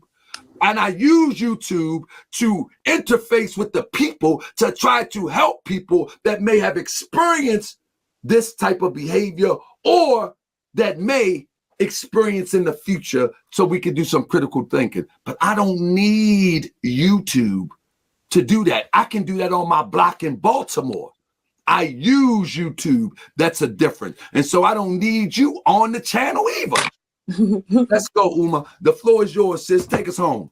Yeah, I just, you know, it's bothering me in the back of my mind that, you know, he's watched this happen since the 80s. And, you know, my father got incarcerated in 2002. So that, like I said, you know, people have known so much and they just haven't said anything for so long and that's a problem, you know, not just from him, but just from everybody else that was in this organization that could have seen a child get hurt and not have done anything, you know, and I'm bothered by that. Just that by itself is just bothering, you know. And in regards to clarity, yeah, you know, if you've seen this with your own eyes, then, you know, that's a clarity to me. You know what I'm saying? I don't need any more words for somebody to say that, you know, because after just hearing this and hearing that from different people, you know, it's different compared to hearing somebody say, I've seen it with my own eyes. You know what I mean? Right. Yeah. And then, you know, it kind of confirms other people's stories as well, you know, and yeah, like you said, you know, it's just puzzle pieces that, you know, needed to be put together. And I was serious when I said I think that y'all, I really think that y'all could get past y'all grievances. I think y'all haven't talked enough to really see things, especially you, to see things to bring, you know, fill in some of the blanks. But at the same time, I also believe that that the brother is still in a hurt place too. You feel what I'm saying? He may talk that tough stuff, that tough talk, but I believe he's still in a hurt place too, for whatever reason that may be. You know what I'm saying? I feel like, you know, there's no real clarity when people automatically come up here and say she's on medication and don't have facts. Exactly. You get what I'm saying? I felt some way about that too, because to say somebody is on medication and you haven't seen the person pop a pill. But that's a fact. Somebody say that's a disingenuous and to even to be that disingenuous about something that petty. I mean, if you petty about something that small, what else you being petty and disingenuous about? You know, a lot of things, but you know, I mean, that's what I listen for. That's what I listen for. Like, how in the world is that significant? Oh, they said she on, and did not say it once, because I know how psychology go. You saying a thing over and over and over and over and over and over again, and then what'll happen is people will start repeating it. Right, exactly. And that's exactly what's been happening. Everybody in that whole organization, oh, she's crazy, oh, she's this, you know what I'm saying? But the reality of it is, the funny part is, I'm probably more secure than almost all of them in that organization. And everything that I have of my own, I've done with my own sweat and tears, you know what I'm saying? And worked hard for it, you know? So if people are on medication, I mean, that doesn't mean nothing. Yeah. Well, I'm not, like I said, if you're not, I've never been on medication. But that's my point. If you're not, yeah, I've never been on medication. It's just like if somebody is of the rainbow crew, the LGBT community. If that's who you are, that's who you are. Right. But if you're saying somebody is that and they are not, that is not cool and is disrespectful, and you know that shouldn't be thrown out there like that. And that's the same thing with anything else. But remember what I told you, I'm used to it. The organization, family, I'm used to it. You know, at this point, I've been used to it. So stuff like that doesn't really bother me. I'm really at the point where I don't care. It's just, you're not going to stand here and tell a whole bunch of people that I'm on medication, and I've never been on medication ever in my life. Like I said, I hardly take Tylenol. I've been in car accidents and still have all of my pain prescriptions because I don't like taking any prescriptions. You get what I'm saying? So yeah, I'm one of those people. I'm like, herbs will work. Herbs work. You know, I will figure out a way. You seen the show? You seen the show with Unc from Amen Ross? No, what's that? because you had to debate him. He talked about herbs can't do nothing. He you know. I don't know about that one. You know, I know. I'm an herbal guy myself. Yeah, I literally grow plants. You know, I have different plants in my house that I grow that are herbs. You know, so I don't know. I can't agree with him. You know, if I feel like I'm coming down with something, I got some mint leaf right here, some spearmint, some soursop. I have a whole herb cabinet, so I ain't listening to somebody like that. You know. That's what he always said. Is your husband still around? Oh no, he went to bed. He got work. He's like, please. He been told me get off the line. Well, I wanted to ask him if he had anything he wanted to say in close, but I supposed to be talking tomorrow. And again, Jacob, you can always hit me up at taakabay@gmail.com, and we can still hear your story. But one thing we're not going to do is play the intellectual tough guy game, because I could care less about your story, because it sounds like you don't want to give your story to try to help people. Anyway, I can't pay you enough. You got your own money. You know what I'm saying? So there's nothing I can pay you. So the only thing you can do with the story is help people. In fact, you know what I'm saying? And I mean, you got so much money. Why you got lawyers looking into a building that was committed by fraud? That don't make no sense. That doesn't make no sense. It sounds like you looking for something too. Looks like you're looking for a bag, because I have my own house. Y'all people have apartments. Exactly. And I ain't got no money for you. You know what I mean? I ain't got nothing for you. Only thing I'm gonna go do is I'm gonna pick up my drill tomorrow and go do some maintenance work on the house. That's all I got for you. I'm gonna go back to sewing. I'm gonna clear my mind, and what it normally does help me to think. You know, yeah, that's what I'm gonna do. But I appreciate you. I'll hit you up tomorrow. Yeah. I'll check my email again. If anybody that was in this conversation, and I'm glad I didn't open the line up, because I got a feeling that it would have turned into some type of disrespectful thing, and that's the thing I don't want to do. It would have been his cult coming up here talking about yeah, you know, because in the family, just like what he said, how they're all grouped up, and this one know that one, and this one know these, you know what I'm saying? It's the same thing. That whole cult mentality just spread it in the family as well. You know, oh, these are the favored ones and these aren't the favored ones. Yeah, you know, all that type of stuff. Yes, it's a disease, literally just spread it in that family. And, you know, I'm happy I actually got the opportunity to, you know, live outside in the regular world with everybody else. So I got an opportunity to see it from another standpoint, you know. So I'm actually happy for that, you know. At this point, I kind of appreciate, and I've even said it to my mother, I appreciate all the things that I went through in my life, because it made me the strong person I am today. And it made me acknowledge all the things that I see now, you know. And heck, this is where I stand, you know.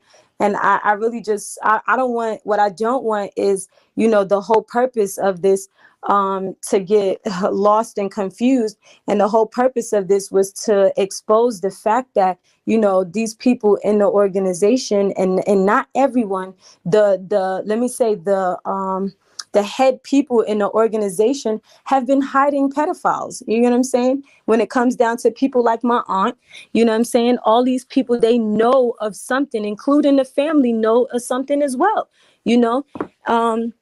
And shoot, I remember years ago, a couple of years ago, I did a video on my Facebook about, you know, the abuse of my brothers, you know, and there were a lot of women coming out and speaking about how they were abused by my brothers. So, you know, hell, Dude, I mean, there's a YouTube video going viral with my brother being disrespectful to me online, you know, thanks to my name, Wu-Nuwaup-U, being streaming now, you know, that this YouTube video of my brother being disrespectful. So you see that there's a history of, you know, brothers, what's his name? Lookman. There's a history of brothers that are just very disrespectful in that family. You know, like I said, even when it comes down to, you know, Ramesses, Prince York, you see the disrespect, you know, that the way that he is with women, and the way he had, you know, he has a charge himself that people could research, you know. So you see that, you know, there's something completely wrong with this family, and people are just brushing it up under the rug. And that's just what it is, you know. They can all hate me all they want. They've been hated me. I don't care. I'm going to speak my truth no matter what. Y'all can all kick rocks. Hey, it is what it is. Thank you, sis. And I'll speak with you tomorrow and your husband tomorrow. And we move on to getting people this information that may help and help heal. I appreciate you, sis. You have a good night, sis. All right, you too. Good night. Peace and love, brother. Peace and love. was Edith Shaw. They said Deborah knows all about it. Also, it was Nifu, oh, oops, my bad, Nifu's daughter, who was molested by Basil, who we speaking about right now. This Damien Pryor dude. They also call him Basil. They said, ask Deborah. She knows all about it. I don't know who this Deborah lady is, but this was the message that I've gotten years ago. I just decided to look through all of my old messages and stuff like that. I was looking at, I was doing a lot of research on this whole case, not just the fraud stuff. I was researching all kinds of stuff, like what is going on. I wanted to dissect this whole thing because, I didn't know of, I didn't know of my father to be this monster that they were painting him out to be. So I wanted to do my own research, So, when I started getting these little things, I was like, wow, this is a little deeper than what people are speaking about. Yeah, this is and not only that, this guy's been beating on women, for years, and these women are scared to talk about it. They're scared to talk about it.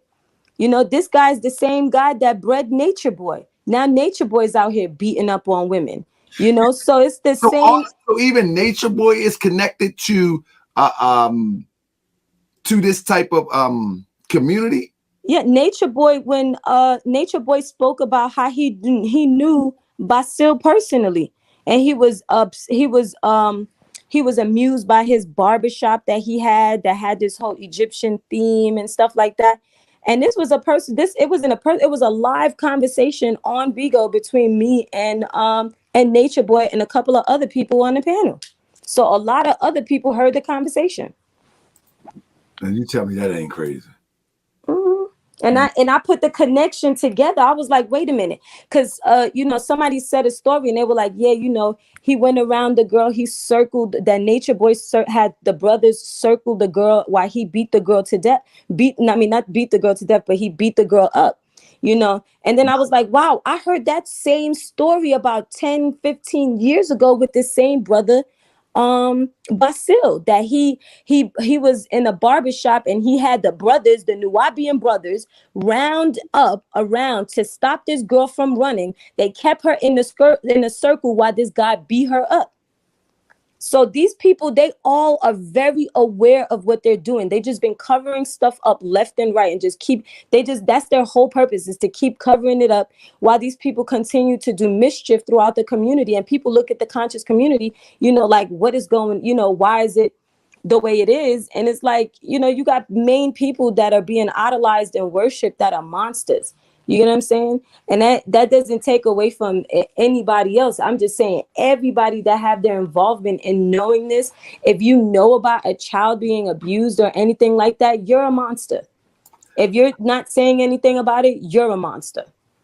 Sis, why is it to me, and I don't know how to say this, why is it to me that you are coming off as so... This guy's the same guy that bred Nature Boy. Now Nature Boy's out here beating up on women. So it's the same. So even Nature Boy is connected to this type of community. Yeah, Nature Boy, when Nature Boy spoke about how he knew Basil personally, and he was amused by his barbershop that he had that had this whole Egyptian theme and stuff like that. And this was a person. It was a live conversation on Bigo between me and Nature Boy and a couple of other people on the panel. So a lot of other people heard the conversation. And you tell me that ain't crazy. Mm-hmm. And I put the connection together. I was like, wait a minute, because somebody said a story and they were like, yeah, he went around the girl, he circled that Nature Boy had the brothers circle the girl while he beat the girl to death. Not beat the girl to death, but he beat the girl up. And then I was like, wow, I heard that same story about 10, 15 years ago with this same brother, Basil, that he was in a barbershop and he had the brothers, the Nuwaubian brothers, round up around to stop this girl from running. They kept her in the circle while this guy beat her up. So these people, they all are very aware of what they're doing. They just been covering stuff up left and right and that's their whole purpose, is to keep covering it up while these people continue to do mischief throughout the community. And people look at the conscious community, like what is going, why is it the way it is? And it's like, you got main people that are being idolized and worshiped that are monsters. You get what I'm saying? And that doesn't take away from anybody else. I'm just saying everybody that have their involvement in knowing this, if you know about a child being abused or anything like that, you're a monster. If you're not saying anything about it, you're a monster. Sis, why is it?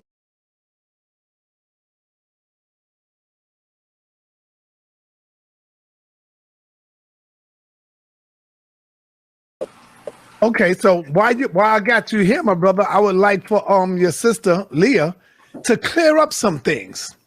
Okay. Leah. Yes. You did a testimony about Jacob being an agent.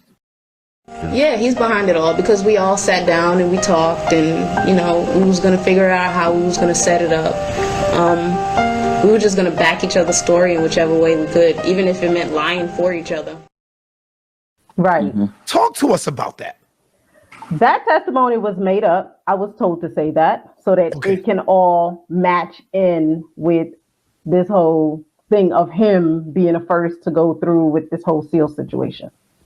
Long story short, like I tell people all the time, back then I had nothing to lose. So it was like, okay, I could do it. That's not a problem. I mean, me and Jacob never had an issue. So hold on, you was told to do something like that to Jacob when you never had an issue with him. Yeah. Why did you feel the need that you would go and because back then, well, and still today, even though I realize that it's tarnished, it is what it is. Back then, my family's history, my family's name was more important for him to get out on the charges that he had than for me to even care about anything else. Everybody know I'm big on genealogy. I'm big on family history. I was hoping that my children, my grandchildren, my great-grandchildren would never have to Google this, and this is what it's left as. Would you mind revealing? That's embarrassing. Would you mind revealing who told you to do this, or you don't want? Okay, but they know who they are. They know who they are. Okay. Brother Jacob. I've been hearing stories, and I'm glad I got you here because now you can clear it up. People are saying that it was you who went to the FBI first on your father. How much truth does that hold? Well, I mean, there's proof in who went to the FBI first about my father, right? Yes. I mean, like I said yesterday, I love my dad, right? I've never had a personal issue with my father ever in life, right? All my issues with my dad or whatever issues that might arise always involved other people.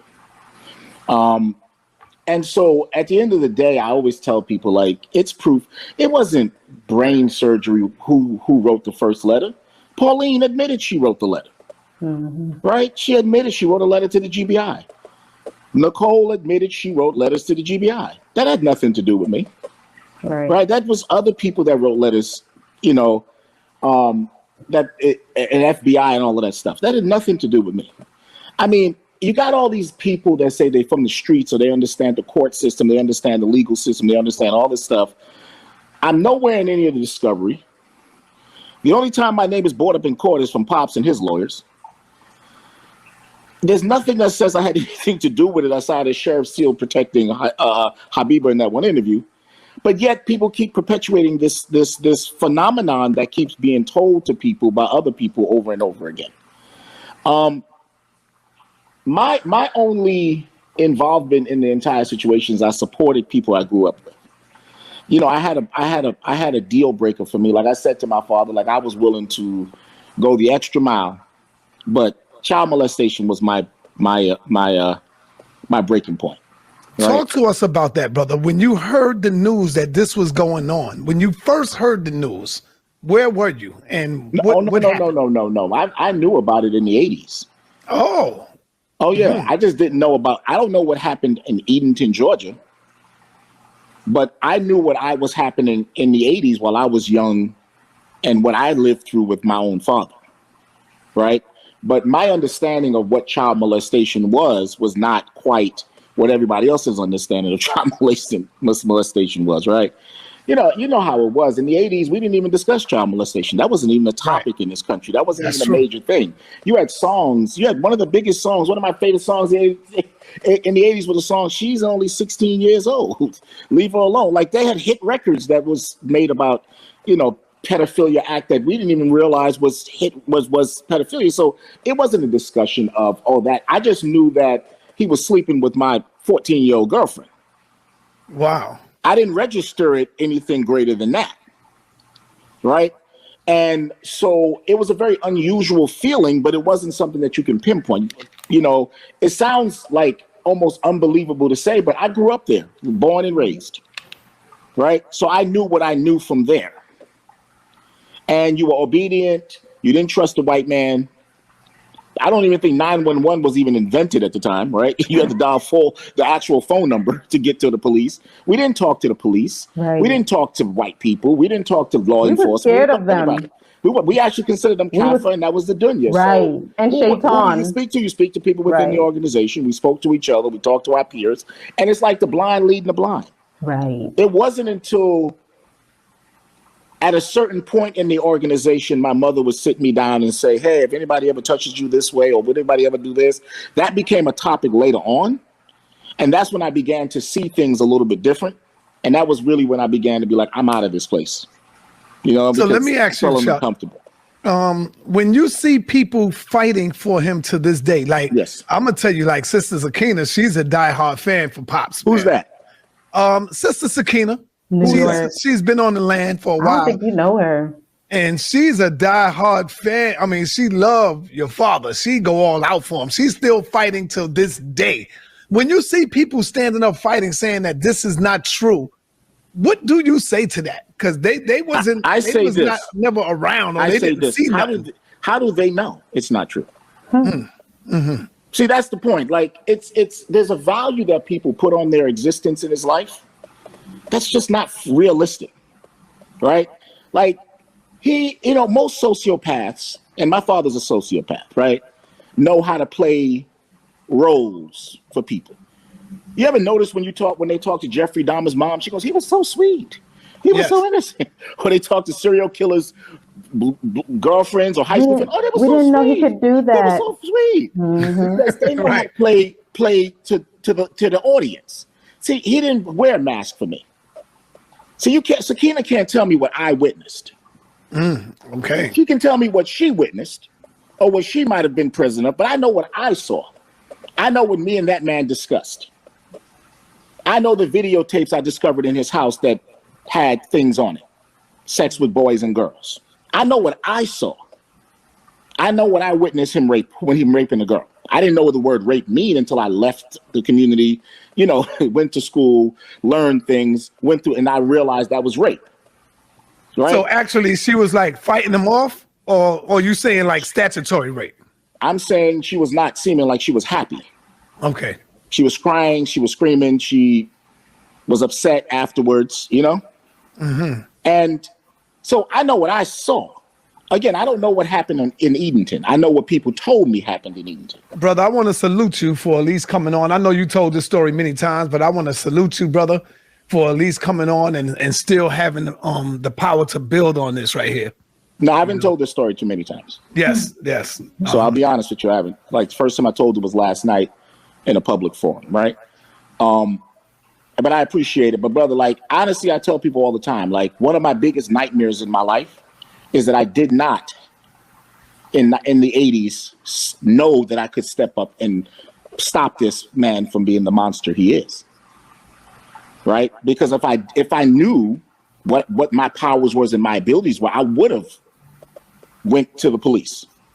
But I didn't know. All I know was what I was told. And I walked up to him and said, "Why'd you do that to her?"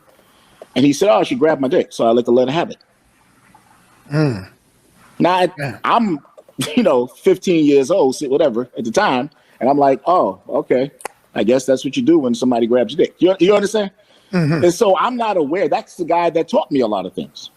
This is the man that I lived with. This is my father. I had a real father-son relationship with him, not a leader, pupil. He didn't speak to me like my royalty, like my leader. He talked to me like a regular father. Like I sit at the breakfast table with him in the morning and eat cereal. And so I had a completely different relationship with him. So when he said, this is what this, I go, okay.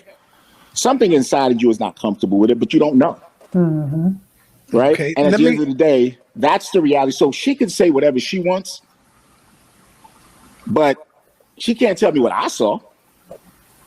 You have a younger brother. Who would you say is your youngest brother? A younger brother? One. The youngest one now. Honestly, Zayd said, years ago, I enjoyed the life that we had in Bushwick. As a matter of fact, when my mother got up in there, my sisters cried, we all cried. And actually, I came back when I was 13. And it was interesting because I used to sit there and tell them the kind of life that they have out there that they shouldn't want to go to, because I was subjected to all of that. When I came there, I was a total different person from what they knew me as when I left when I was 9 years old. My mentality was different. You talk about a person ghetto from the street. That was me. Everything about me was wrong. My attitude, the way I spoke to grown-ups and adults, my elders, I had no respect, nothing. And I can say thanks to my father, he definitely changed me into who I am today. As far as an education, I didn't care about that then, and now I have plenty thanks to him.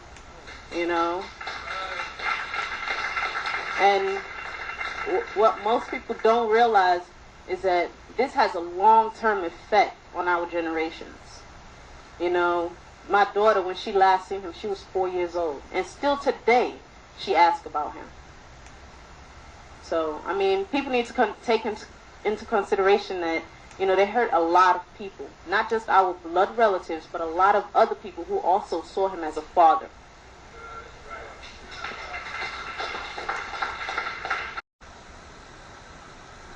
And I will be touching back on a conspiracy case. When I was living in South Carolina, I was very family oriented then.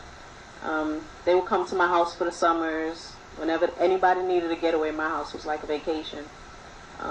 Fatima, Jacob, everybody would come. And Jacob, I went to Atlanta one time and I went to visit him after a trip from New York. It was a van full load of us. And Jacob, kind of talked to me, and he's like, looking at the house, there was a lot of people at the house. Everybody that pretty much went, against him. And he pretty much came to me and, like, Leah, I heard, that Pops molested you. And I'm like, no, that's not true. Where'd you get that story from? Well, of course, I already knew who told him. Looking at the room and who was around. Well, we heard that you were close to him and, that you were one of the people that was getting molested by him. And I'm like, no, that's not true. He's like, well, everything is pretty much in place, if you just pretty much tell them, he was telling me that he's on a payroll by the FBI. He pretty much, everything was already in place. After that, I haven't seen him for a while. I was kind of mad at that. Fatima came to me one time, called my house, and she's told me I need to stop visiting the land, stop visiting Pops, because, they was planning on doing a Waco situation.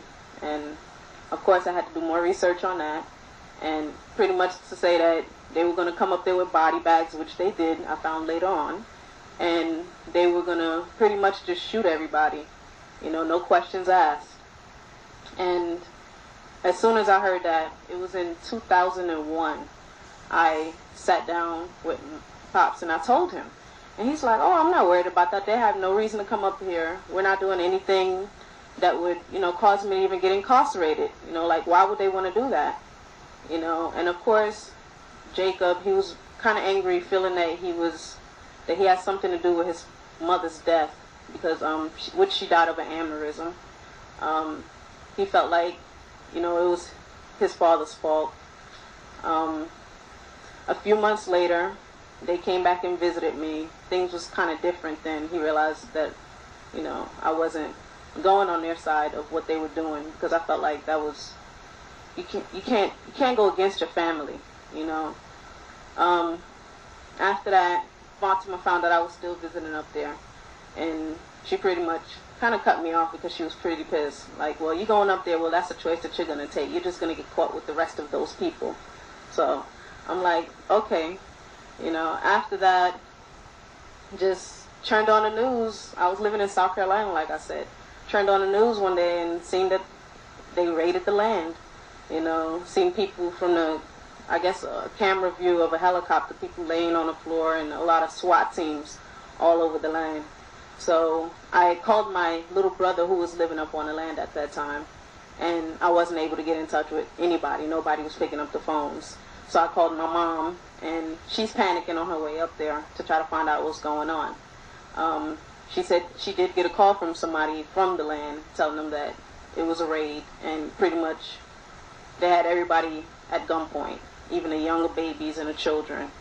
So that's pretty much, you know, my part of the conspiracy case. And I also wanted to stress, when I did go up on when he was in trial, and they actually took the jurors out of the room so that they couldn't hear my testimony, and then brought them back in the room and told me what I could and could not say. So that, when I saw that, I realized they had a special case for him. You know, they had plans of what the outcome was already going to be. Now, it's good that you touched on that, Leah, because we did want to get into that next. All three of these individuals were there and ready to testify on behalf of Dr. Malachi York, and they were not permitted to. I think from what you heard them say today, you can understand. Right, because our people recanted with 2 written statements plus 2 videos, and then the other people came and said, well, that's not true, Mr. York never touched us, blah, blah, blah, blah, blah. That was it. Yeah. It was stuck. The case would have went out. And the bad thing about it is, when you get caught up in these kind of cases where they make a big deal out of it, and they throw in children and all kind of perverted stuff that's in their minds, the embarrassment of the media saying, wait a minute, you mean to tell me this is a lie? Mr. York doesn't have any venereal diseases? No. Mr. York doesn't have 100 children? No. Mr. York doesn't. When you get all that kind of stuff, where does insanity come from? Sure. Why? Because Mr. York won a case against him. And who else? You remember? Because Mr. York won a suit, a tort.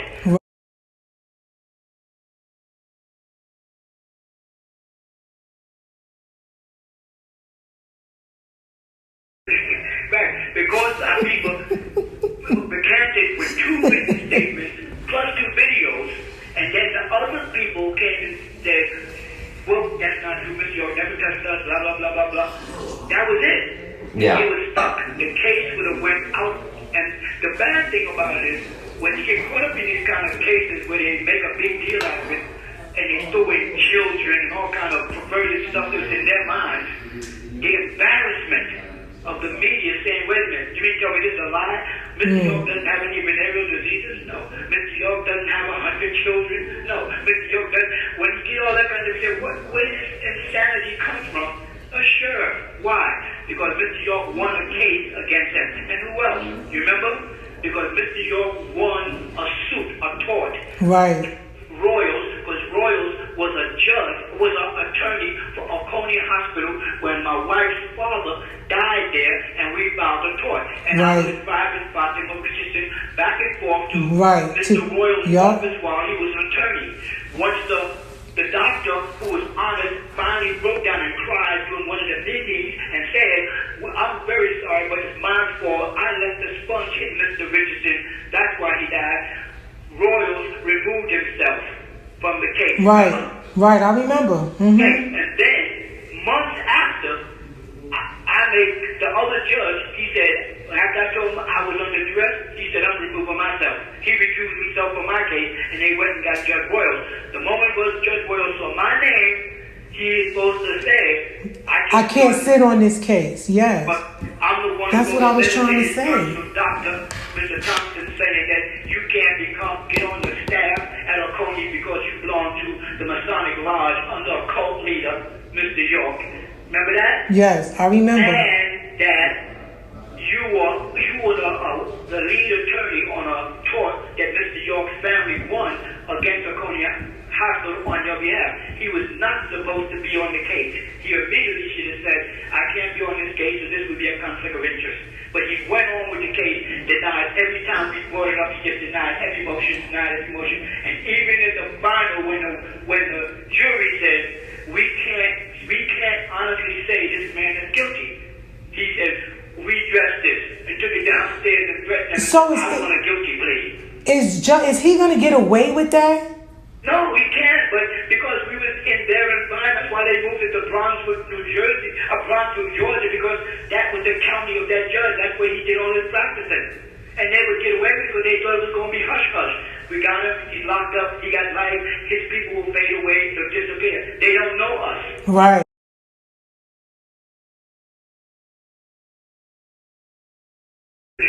Right, because our people recanted with 2 written statements plus 2 videos, and then the other people came and said, well, that's not true, Mr. York never touched us, blah, blah, blah, blah, blah. That was it. Yeah. It was stuck. The case would have went out, and the bad thing about it is, when you get caught up in these kind of cases where they make a big deal out of it, and they throw in children and all kind of perverted stuff that's in their minds, the embarrassment of the media saying, wait a minute, you mean tell me this is a lie? Mr. York doesn't have any venereal diseases? No. Mr. York doesn't have 100 children? No. Mr. York doesn't. When you get all that kind of stuff, where does insanity come from? Sure. Why? Because Mr. York won a case against him. And who else? You remember? Because Mr. York won a suit, a tort. Right.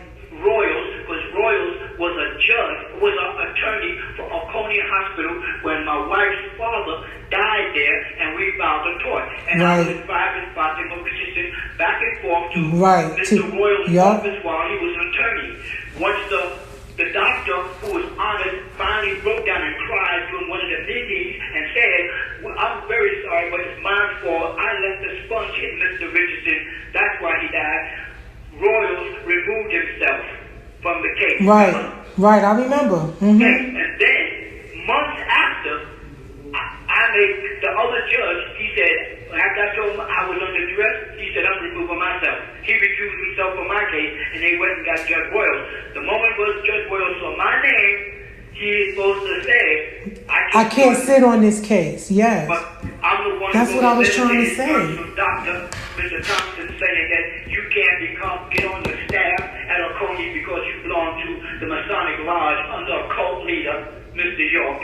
Remember that? Yes, I remember. And that you were the lead attorney on a tort that Mr. York's family won against Oconee Hospital on your behalf. He was not supposed to be on the case. He immediately should have said, I can't be on this case, so this would be a conflict of interest.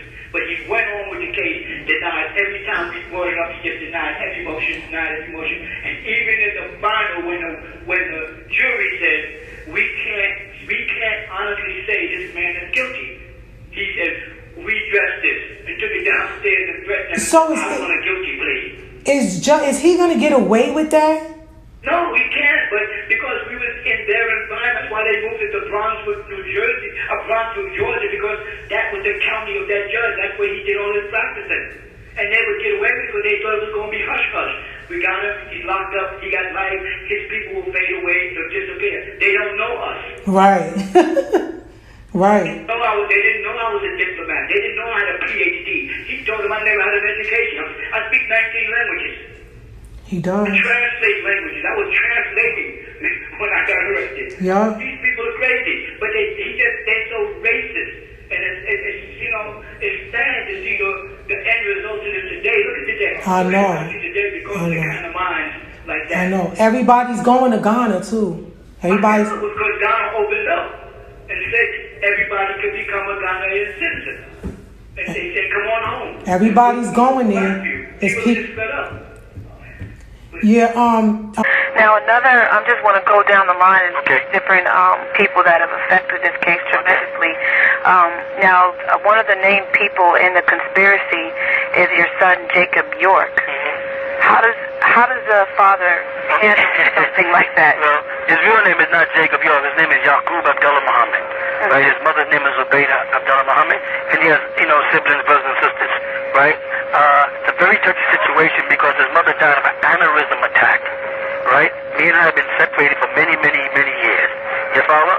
And she died of an aneurysm attack, which her father also died from, and one of her brothers, Maddie, all died from Maddie Johnson. All right? He went off and told people that I was responsible for the death of his mother. This really affected the kid. It destroyed his mind. Then on top of that, one of his brothers, one of the twins, which is my son Abdullahi, he was at a party in New York. He was down here with me, living in Georgia. He said he was going up to New York to spend a little time with his sister Fatima because of Valentine's Day. He wants to let her know that he is going to move down to stay with me in Georgia. You follow? And when he went to New York, he got involved with them, hanging around, living in his brother Jacob's house. He calls himself Jacob or Jake York, Yaqub, living in Yaqub's house with him. Yaqub eventually threw him out of his house. He got involved with another member of his family and ended up in a party and was, shot fatally and died. You follow? I think that also affected his mind. Then he was involved with people like Little Kim and them. I ain't gonna tell you about Little Kim and her dress habits and the vulgarity and the lewdness of and involved with that corporation. He called himself Yorktown Records or Yorkville or something like that. Records, and he was hanging out with the Junior Mafia and hanging out with that whole hip hop hot crowd, tough guys, stuff like that. Called himself gangster, and he's involved with all kind of bank fraud and forging false checks and all kind of things and trying to trick the government. So he came to me at one point and asked me for some money, right? He wanted me to help back him to back Little Kim. I told him I cannot back a person like Little Kim with my reputation. I'm not going to put my reputation on the line. And she's nude and stuff like that. I ain't got nothing against her and her career. That's her life. But it doesn't fit into our lifestyle as Yamasee Native American Moors, and I didn't want that to reflect on our community. He got very mad. He started cursing, stomping around, and he left and went off. Him and Sakina Parham at the time was kind of close because they used to be boyfriend and girlfriends when they were upstate. See, Jake York or Yaqub was Ada's boyfriend. He was also Sakina Parham's boyfriend, and they had gotten caught several times upstate having sex. Right? And they got in trouble for that. And he was mad about that. He was running a record store that I once had up there in Liberty, New York, and he was caught stealing money out the store, and he got in trouble for that. I did everything I could to try to shape him into a better person, but down inside, he had this desire to go his own way. He became an avid hater of me, and he became one of the campaigners of this whole case, of launching this whole thing and getting people together and threatening them and scaring them. He was on payroll, and he was on the payroll at the FBI. Now, a witness got on the witness stand who was his best friend who was there when the deal was made with FBI agents, and he was also the one who was going to testify that Jake came to him because they knew he was good at forging checks and tried to get him to forge checks for him so he could use those forged checks to buy a house because his credit was not strong. His credit was around $2,000. He needed to be $24,000 to get covered from the bank, and the guy refused to do it, which is a friend of his called Damien Pryor, who was up there at the court to testify about this. And in that testimony, he testified how Jake York was on the government payroll. They got to Jake York for things he had did in the past, right? And then turned him. He already had a dislike for me, and they used that as an excuse to try to topple our organization and topple me. So he got to him and then told him to solicit people. And he went around getting people. Meanwhile, while he's soliciting people, like Tia Thomas, she was that guy Hakeem's girlfriend. And so he pulled her away from Hakeem, and he's having sex with her. He's having sex with Karima Hammer. He's having sex with Keena Prime. He's having sex with all these people, and they all testified to it on the stand. Yes, that Jake York was the one having sex with all of these people, and then they all lived in this house together. The thing is, now, if he had hired this guy that was supposed to adjust checks so the amount of money would be suitable so he can get this loan from the bank, and the guy refused to do it, but then he eventually got the house anyway, and we have the records to show his accounts that he only had $2,000 in the bank, and we checked the records in the bank for the person in the house, and the records were up, then the forgery was actually done. This guy, Damon Pryor, didn't do it, but he forged it, and he bought this house along with Barbara Noel, which is Ada Lopez and David Noel and Amanda Noel's children. Those are the ones who are the ones, they're all in this case. You follow? So it's like a plot, a conspiracy. Then he got together with a bunch of these people and invited them down to South Beach, Florida, so he could get it together. They rented buses, they transported minors across the state line, but nobody said nothing. Coming out of Georgia all the way down to Florida, so they could, get together and plan their plot, get their story together. When they came back off the beach South Beach, Florida. They went straight into the FBI's agency. Jake went back up in there and started letting him know who he had and how he got them coerced and how these people were all scared. And he told them, if you don't do it, we're going to get you in jail because you was involved in this. And we already know this and we already know that. And they got a whole bunch of stuff and putting the thoughts into people's head. And they started writing. The agents wrote their own 302s and made these people try to memorize these 302s so they could use them on the stand. Things didn't go their way because everybody didn't comply. Jake couldn't convince everybody. A lot of people saw he was full of it. He brought down a bunch of hip-hop groups. They were down in South Beach. They were getting drunk. They were smoking marijuana. And we had a whole bunch of witnesses that were minors who were willing to testify on what went on in South Beach. The judge blocked it. The judge blocked some of the girls who were minors who said they had sex with him down there. The judge blocked it. The judge blocked the fact that they were smoking marijuana and using crack down there. The judge blocked it. The judge blocked it, the fact that they had parties where all the girls got naked and they were having big orgies and they videotaped it and we was getting access to the video. The judge blocked it. You know what I'm trying to say? Yes, so Jake was being used. I'm saying he's my son, he'll always be my son, right? And he said, I hope he's my son. I said like that, right? But he'll always be my son regardless. You know, I can't say I'll ever hate him. That would be inhuman, right? But I know they manipulated him and they used him because they wanted to do the top of his organization. He had no concern with his organization because he was in the hip-hop world, so he didn't have nothing to lose anyway. You follow? But they had him binded by things he did. Right. And then that prompted him to really go out and do a lot of devilishment. You know what I'm saying? In the course of trying to topple me. Right. Now, there's another key person in the whole conspiracy that keeps on coming up, and that person's name is Habiba Abigail Washington. Yes. No fair trial. And now, we wasn't allowed to present our evidence. We wasn't allowed to present our witnesses. They had no DNA to verify it. They had the children. Some of those girls were grown. There was no kids there. Some of those girls were grown, had venereal diseases that I do not have. They had no videotapes, any tapes with me on any tapes, any pictures with me on any pictures, any audio telephone conversations with me having any kind of, nothing like that. They showed the tapes to everybody of me and a bunch of people coming out from Applebee's, and we're coming from Applebee's celebrating somebody's birthday, and everybody got food. They said, see, look at that. What do you see? You see me walk out, and you see my wife walk out. You see a couple of people behind us, another adult, and the girl whose birthday we were celebrating. They all had the little doggy bags with them, and we got in the car, and it was a night shot, and that was the best. The man who sat on the stand, who said that he was a surveillance man, admitted on the stand, well, I have many, many tapes, but they only showed that one. Why would they only show that one? Because all the other tapes, he said, did you ever catch him doing anything? No. Did you ever surveil him on the land? No. He said, well, what did you do? He said, well, every time I surveilled him, he was somewhere outside. Where? Every time I went to Kanye's, before I went to the restaurant, I went into a Bible store. They didn't want him to show that. They didn't want him to show me going into the Bible store in Kanye's, Georgia, in the mall, and buying, Bibles to be passed out every Saturday at our classes on the Shabbat.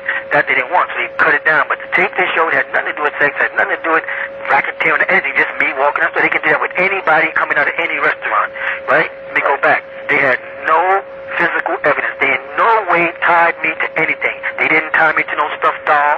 They didn't tie me into no videotapes. They didn't tie me to no pictures. They didn't tie me into no audio tapes. They didn't tie me into anything. They did not prove their case at all. They didn't even attempt to. What they did attempt to do is establish that I'm God, or I think I'm God, and approach it from a religious standpoint of view, which resulted in the jury being so confused that instead of them asking for some pertinent part of the evidence which wasn't there, they had to ask for something ridiculous as the Holy Tablets. What does the Holy Tablets, a religious book, have to do with a RICO case and a molestation case? Nothing whatsoever. So why are they asking for that? Obviously, because the prosecution was pushing a religious thing because their attempts and their plan is to use this case as a precedent to go after all the black churches up in Georgia, throughout Georgia, because there's a lot of very prominent black ministers now, and they have very large congregations, and they're very powerful, and that means they control many, many, many votes. So the whole thing is a plot that was put together.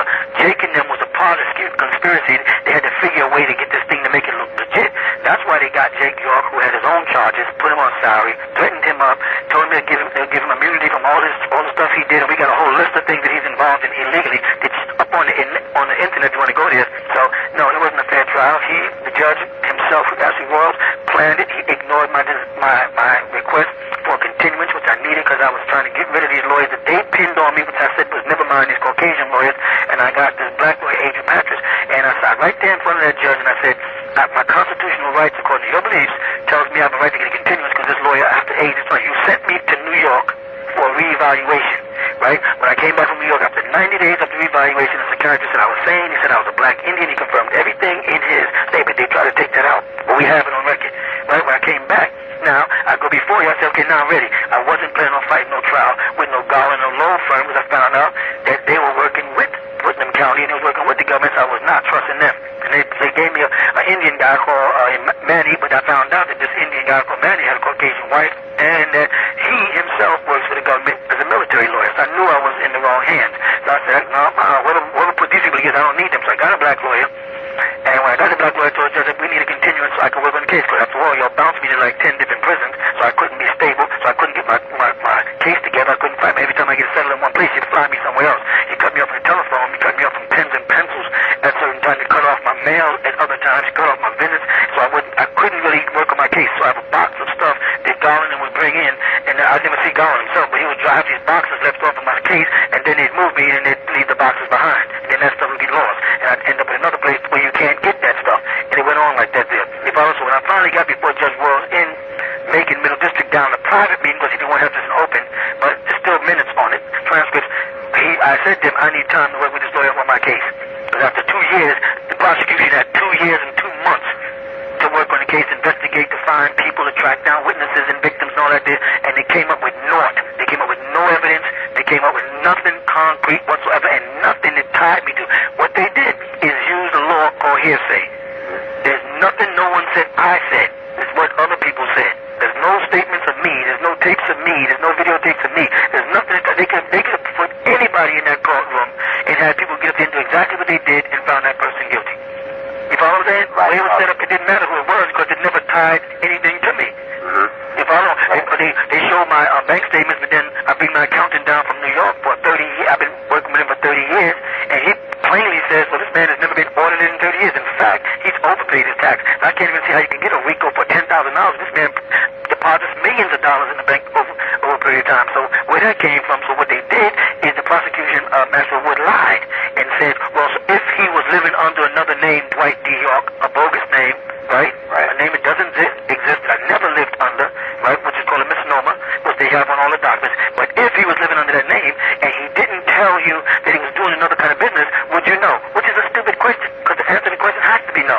But he never said to the man after that, well, in fact, he doesn't work under any other name. He doesn't live under that name, Dwight D. York. He never did anything. There's no documents. They never put one thing on the screen in the court to show anything where I signed my name as Dwight D. York, or any bank statements, or any accounts, or any private accounts, or any private investments under that name. They just use a trap to trick the jury. Well, the jury's already working with the judge anyway, but to make it look like they're tricking the jury into thinking, well, maybe this man was doing something behind his accountant's back. Right. This would support their attempt to get a RICO where it made no sense. Excuse me for running on, but I talk fast. Okay. That brought up another question. There are rumors that the officials in Edenton know of a person named Dwight York, and they were saying there was a distinction between Dwight York and Malachi York. Oh, yeah, it's very clear. See, they had meetings. They had so many meetings that was going before the Board of Commissioners, right? And Mary Ann Tanner got a document. We have the document where she's talking to a person named Dwight York, and she separates Dwight York, the son, who's in his 30s, from Malachi York, the father, who's in his 50s. It's in black and white. She says, oh, I know the difference. I met the son, but I never met the father. So everybody in Putnam County knew all the time that they was using a bogus name. But in order for them to tie and say to the public that I was a previous convicted felon, which I wasn't, they had to use another name. Because they used my name, there were people who went into computers, because they know we have police officers and we have FBI agents that are part of our organization. They would have pulled up on the computer and found that I never was a convicted felon. And all those charges they threw out in the beginning of this case in the newspaper to let me look like a monster would have dissipated immediately, and I would have been eligible for bond. So in order to do that, they had to use a misnomer, create a fictitious character, and then feed the public with he's a convicted felon, he's an ex-rapist, all these things that they later on had to come back and admit was not true privately, but they have not come back onto the media and proved it to them and admitted to them yet. So they knew all the time in Putnam County that Dwight was my son.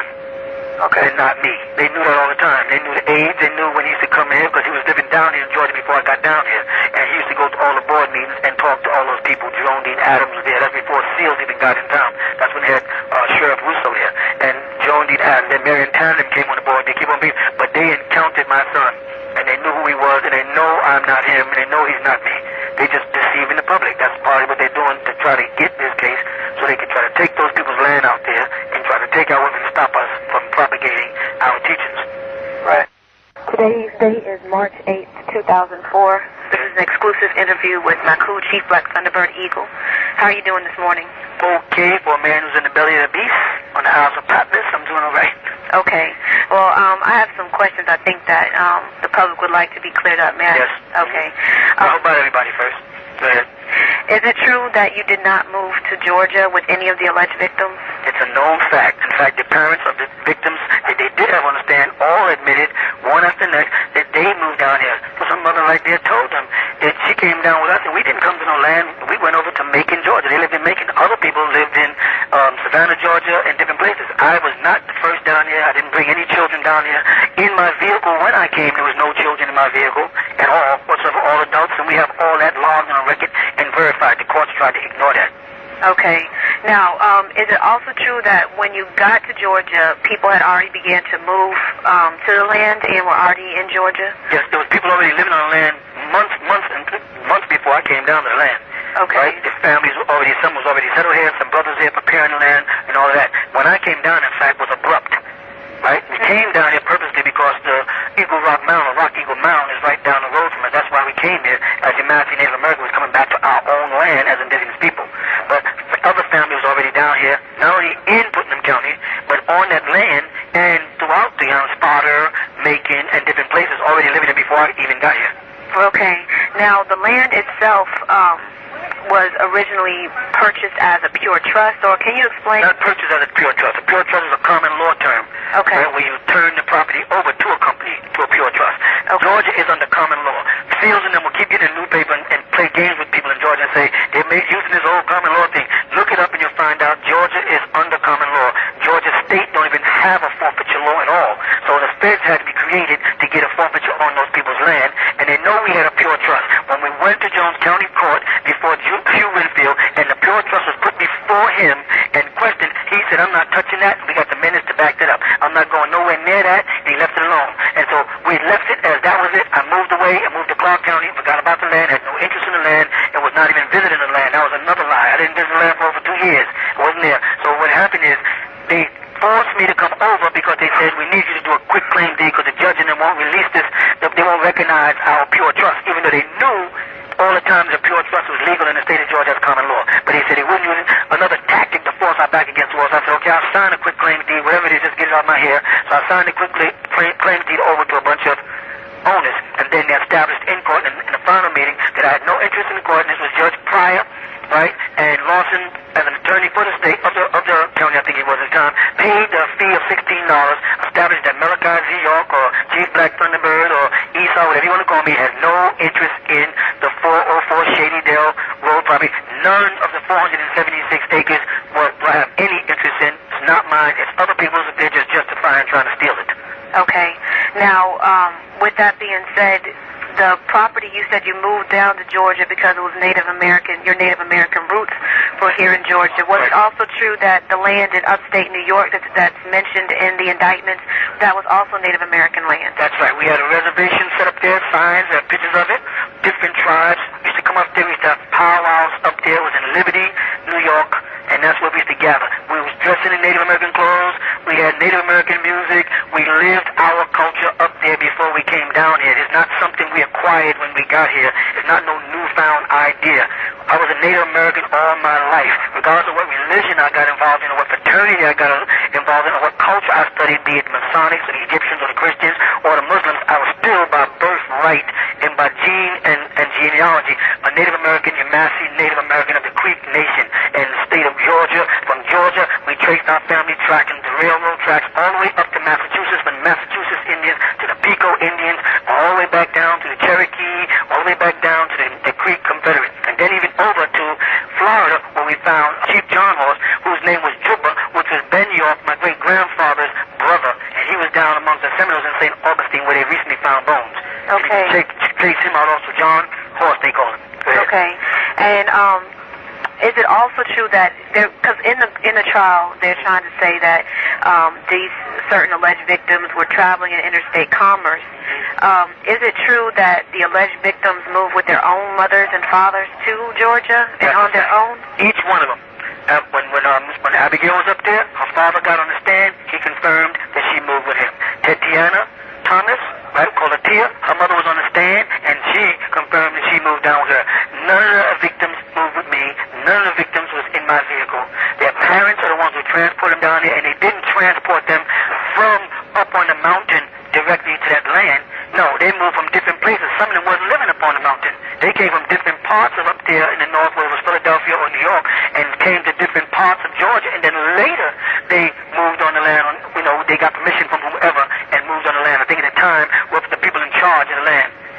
Granted them that right, not me. It had nothing to do with me. Okay.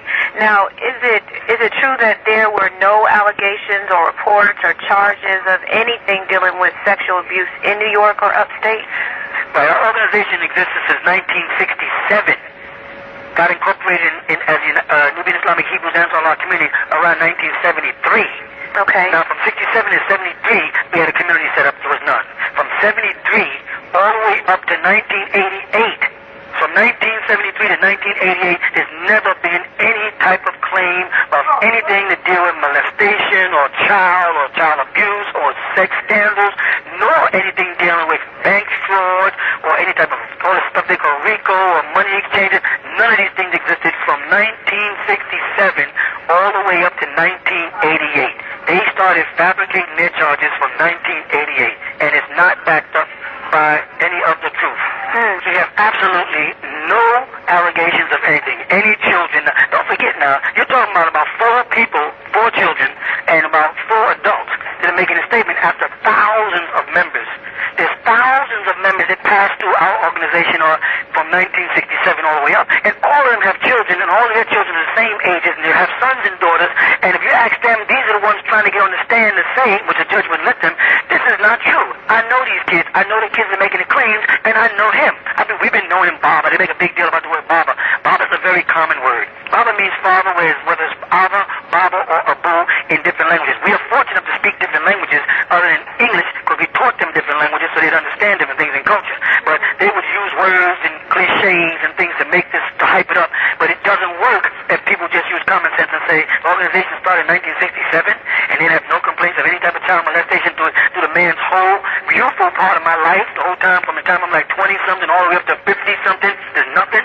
And then I wait till I'm 50-something years old, I'm going into the old age, and then I start playing games and pretending, and they're keeping records of me having sex up to something like 5 and 6 times per day at my age. Impossible. None of that stuff existed. They created that stuff. It's all a plot to take the land and to stop this organization and to prevent our tribe from getting its sovereignty. We are Yamasee Native American Moors. I declared my sovereignty. I stood up for my indigenous rights on June 30th. And here comes old noise getting ready to come back in now. Okay? Okay. And I did my best to make it clear to the world I do not fall under their laws. They came to our land. They invaded our land. They brought their stuff to our land. You follow? This is our land. Okay. Now, dealing with New York, and that's where the basis of the Massachusetts Indian and some of the Native American roots that you mentioned before. Yes. Now, they're saying that there was no financial crimes alleged in New York or anything of that nature. Right. Now, one thing that's always been put in the public is that Mr. York or Mr. Dwight York is a felon. Right. Is it true? Absolutely not. I am not a convicted felon, and they know that for a fact. Otherwise, they would have tried to tag gun charges on me. Because that's what they love to do, tag gun charges. They found a bunch of guns, and I had legal guns in my house, and I'm not a felon, so that's why there's no gun charges, excuse me, anywhere in this case. Because what they're trying to tie to me is stuff that took place 35 years ago when I was a kid. And it was done under youthful offendant. The youthful offendant does not register in as a federal charge. Right. So that was all part of a plot also to stir the public. He's a convicted felon. He had rape. They call rape was statutory rape when I was a kid. And I had a girlfriend. She was younger than me, and we got involved, and we had a child. It wasn't a thing where I raped anybody and walked away. It was statutory rape. And it was my girlfriend, and we lived, and we didn't break up. We had the child, and we raised the child, and everything. You follow? Yeah. So that's just another ploy. Another ploy to win people over to make me look like a bad guy. Just like the 100-wife story. He has 100 wives, plus he's having sex with 100 children. Hello, who is he? Superman or something? Right. These things are impossible. People just use their logic and say the things they're saying don't make sense. They don't even add up to make physical sense. They're impossibilities. Right. Now, another issue that keeps being brought up, and I know we've discussed it before, but that's the name of Dwight York. Right. Where did this Dwight York name come from? The name Dwight goes back in the family now. They're relatives, right? On my grandmother's side. We have our whole family tree up on the internet and they can see it. Okay? Now, I didn't have a first name. They get my birth certificate, the one issued to me here in Boston, Massachusetts, you see there's no first name. It's just male. Every other person who belonged to the family of Mary and David have first names. All right? But in my birth certificate, of course, there was no first name. So now, they took a name that my grandmother used to call me short. She used to call me Dookie and different nicknames, right? And that's the name I named my son, Dwight, right? And they took that and got him and his life mixed just off of mine and started making these statements that I had, that my name is Dwight New York. This is illegal. But all of the documents they file have the wrong name on it and it's the wrong person. And even in the statements they made in Putnam County where Mary Ann Tanner mentioned the age matches the newspaper articles where the newspaper article, the Macon Telegraph made a mistake and used Dwight York and said age 36 or 34, which was my son's age. Right. So they knew they had the wrong person all the time. So there's a misnomer in the process. Right. To get them to suing them for using the wrong name. You cannot try a person with the wrong name. Right. When you can correct the name. And I'm walking around the state with the correct name, Malachi New York, and the feds are still pushing the wrong name. This is illegal. Because they got to keep these people from being able to go back and check these names. Because if they pull these names up, smart people like our organization will go on the computer and try to find out. Does he have a felon? Was he this? Was he that? And they'll find it's not true. So they got to try to keep a bogus name in front of the public so the public won't be able to look up the real name. Right. The stories are not true. Right. Now, dealing with the tribal and the organization, or not just the organization, but the tribe with other organizations within it, moving from New York to Georgia, what would cause so many people to move? What is it that would make people want to move to Georgia? I know there's been mentions of you moving to Georgia because of safety for your life, things of that nature. But that wasn't the reason why. That's what prompted me to move abruptly. Right. I moved for safety. I moved down there so I could be back near my ancestors, right, Native Americans. But because there was a threat on my life, that made me speed up and move, abruptly. But many people came down because we're a tribe of Indians. Okay. And tribes move from place to place. They're admitting that there's another chief from our tribe called Latif on one hand. They're admitting that there's another chief. There's 4 or 5 different chiefs. They have the Shinnecock with us, the Cherokee with us. We have the Navajo with us. We have the Washita with us. These are different tribes, right? All belonging to, all Native Americans. You follow me? So when people heard that I, as the chief of one of the groups, your Mountain Native American Laws moved, some people started moving there, but other people had already moved down here to be close to their ancestors before me and had their own chiefs that they were under their chief. I'm not the chief of all Wu-Nuwaup-Ians. I'm not the chief of all Indians in the world. I'm not their sole leader. I'm not in control of everybody's minds or everybody's thoughts or everybody's finances or who sleeps with who or when they sleep with them. All that is bogus jargon that SEALs and them came up with to establish a monster case. Right. Okay. Now I know.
Now I just want to go down the line and different people that have affected this case tremendously.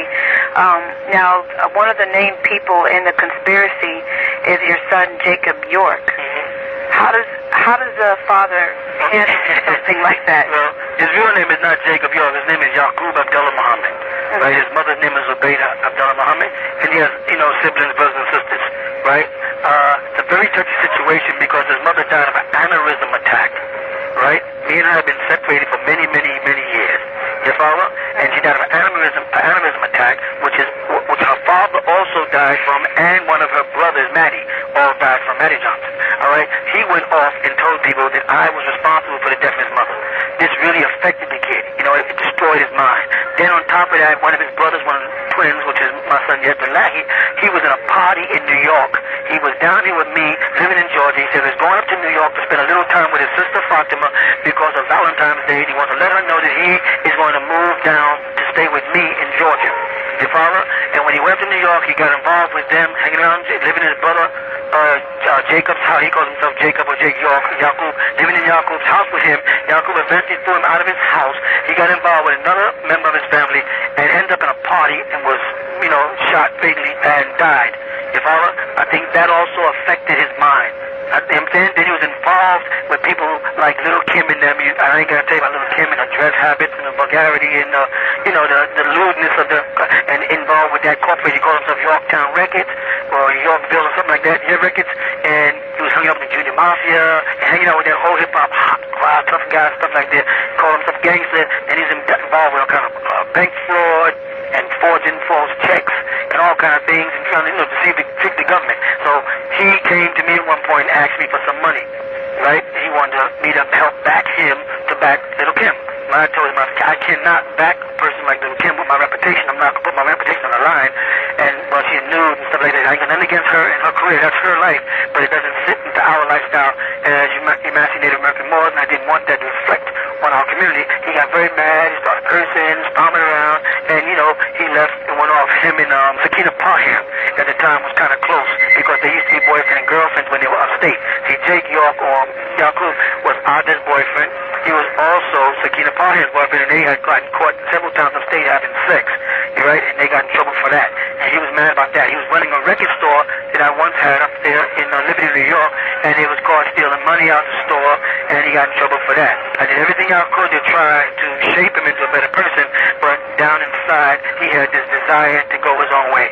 He became an avid hater of me, and he became one of the campaigners of this whole case, of launching this whole thing and getting these people together and threatening them and scaring them. He was on payroll, and he was on the payroll at the FBI. Now, a witness got on the witness stand who was his best friend who was there when the deal was made with FBI agents, and he was also the one who was going to testify that Jake came to him because they knew he was good at forging checks and tried to get him to forge checks for him so he could use those forged checks to buy a house because his credit was not strong. His credit was around $2,000. He needed to be $24,000 to get covered from the bank, and the guy refused to do it, which is a friend of his called Damien Pryor, who was up there at the court to testify about this. And in their testimony, he testified how Jake York was on the government payroll. They got to Jake York for things he had did in the past, right, and then turned him. He already had a dislike for me, and they used that as an excuse to try to topple our organization and topple me. So he got to him and then told him to solicit people. And he went around getting people. Meanwhile, while he's soliciting people, like Tia Thomas, she was that guy Hakeem's girlfriend. And so he pulled her away from Hakeem, and he's having sex with her. He's having sex with Karima Hammer. He's having sex with Keena Parham. He's having sex with all these people, and they all testified to it on the stand. Yes, that Jake York was the one having sex with all of these people, and then they all lived in this house together. The thing is, now, if he had hired this guy that was supposed to adjust checks so the amount of money would be suitable so he can get this loan from the bank, and the guy refused to do it, but then he eventually got the house anyway, and we have the records to show his accounts that he only had $2,000 in the bank, and we checked the records in the bank for the person in the house, and the records were up, then the forgery was actually done. This guy, Damon Pryor, didn't do it, but he forged it, and he bought this house along with Barbara Noel, which is Ada Lopez and David Noel and Amanda Noel's children. Those are the ones they're all in this case. You follow? So it's like a plot, a conspiracy. Then he got together with a bunch of these people and invited them down to South Beach, Florida, so he could get it together. They rented buses, they transported miners across the state line, but nobody said nothing. Coming out of Georgia all the way down to Florida, so they could, get together and plan their plot, get their story together. When they came back off the beach, South Beach, Florida, they went straight into the FBI's agency, Jake went back up in there and started letting him know who he had and how he got them coerced and how these people were all scared. And he told them that if you don't do it, we're going to get you in jail because you was involved in this. And we already know this and we already know that. And they got a whole bunch of stuff and putting the thoughts into people's head. They started writing, the agents wrote their own 302s and made these people try to memorize these 302s so they could use them on the stand. Things didn't go their way because everybody didn't comply. Jake couldn't convince everybody. A lot of people saw he was full of it. He brought down a bunch of hip-hop groups. They were down in South Beach. They were getting drunk. They were smoking marijuana. And we had a whole bunch of witnesses that were minors who were willing to testify on what went on in South Beach. The judge blocked it. The judge blocked some of the girls who were minors who said they had sex with him down there. The judge blocked it. The judge blocked the fact that they were smoking marijuana and using crack down there. The judge blocked it. The judge blocked it, the fact that they had parties where all the girls got naked and they was having big orgies and they videotaped it and we was getting access to the video. The judge blocked it. You know what I'm trying to say? Yes, so Jake was being used. I'm saying he's my son, he'll always be my son, right? And he said, I hope he's my son. I said like that, right? But he'll always be my son regardless. You know, I can't say I'll ever hate him. That would be inhuman, right? But I know they manipulated him and they used him because they wanted to do the top of his organization. He had no concern with his organization because he was in the hip-hop world, so he didn't have nothing to lose anyway. You follow? But they had him binded by things he did. Right. And then that prompted him to really go out and do a lot of devilishment. You know what I'm saying? In the course of trying to topple me. Right. Now, there's another key person in the whole conspiracy that keeps on coming up, and that person's name is Habiba Abigail Washington. Yes.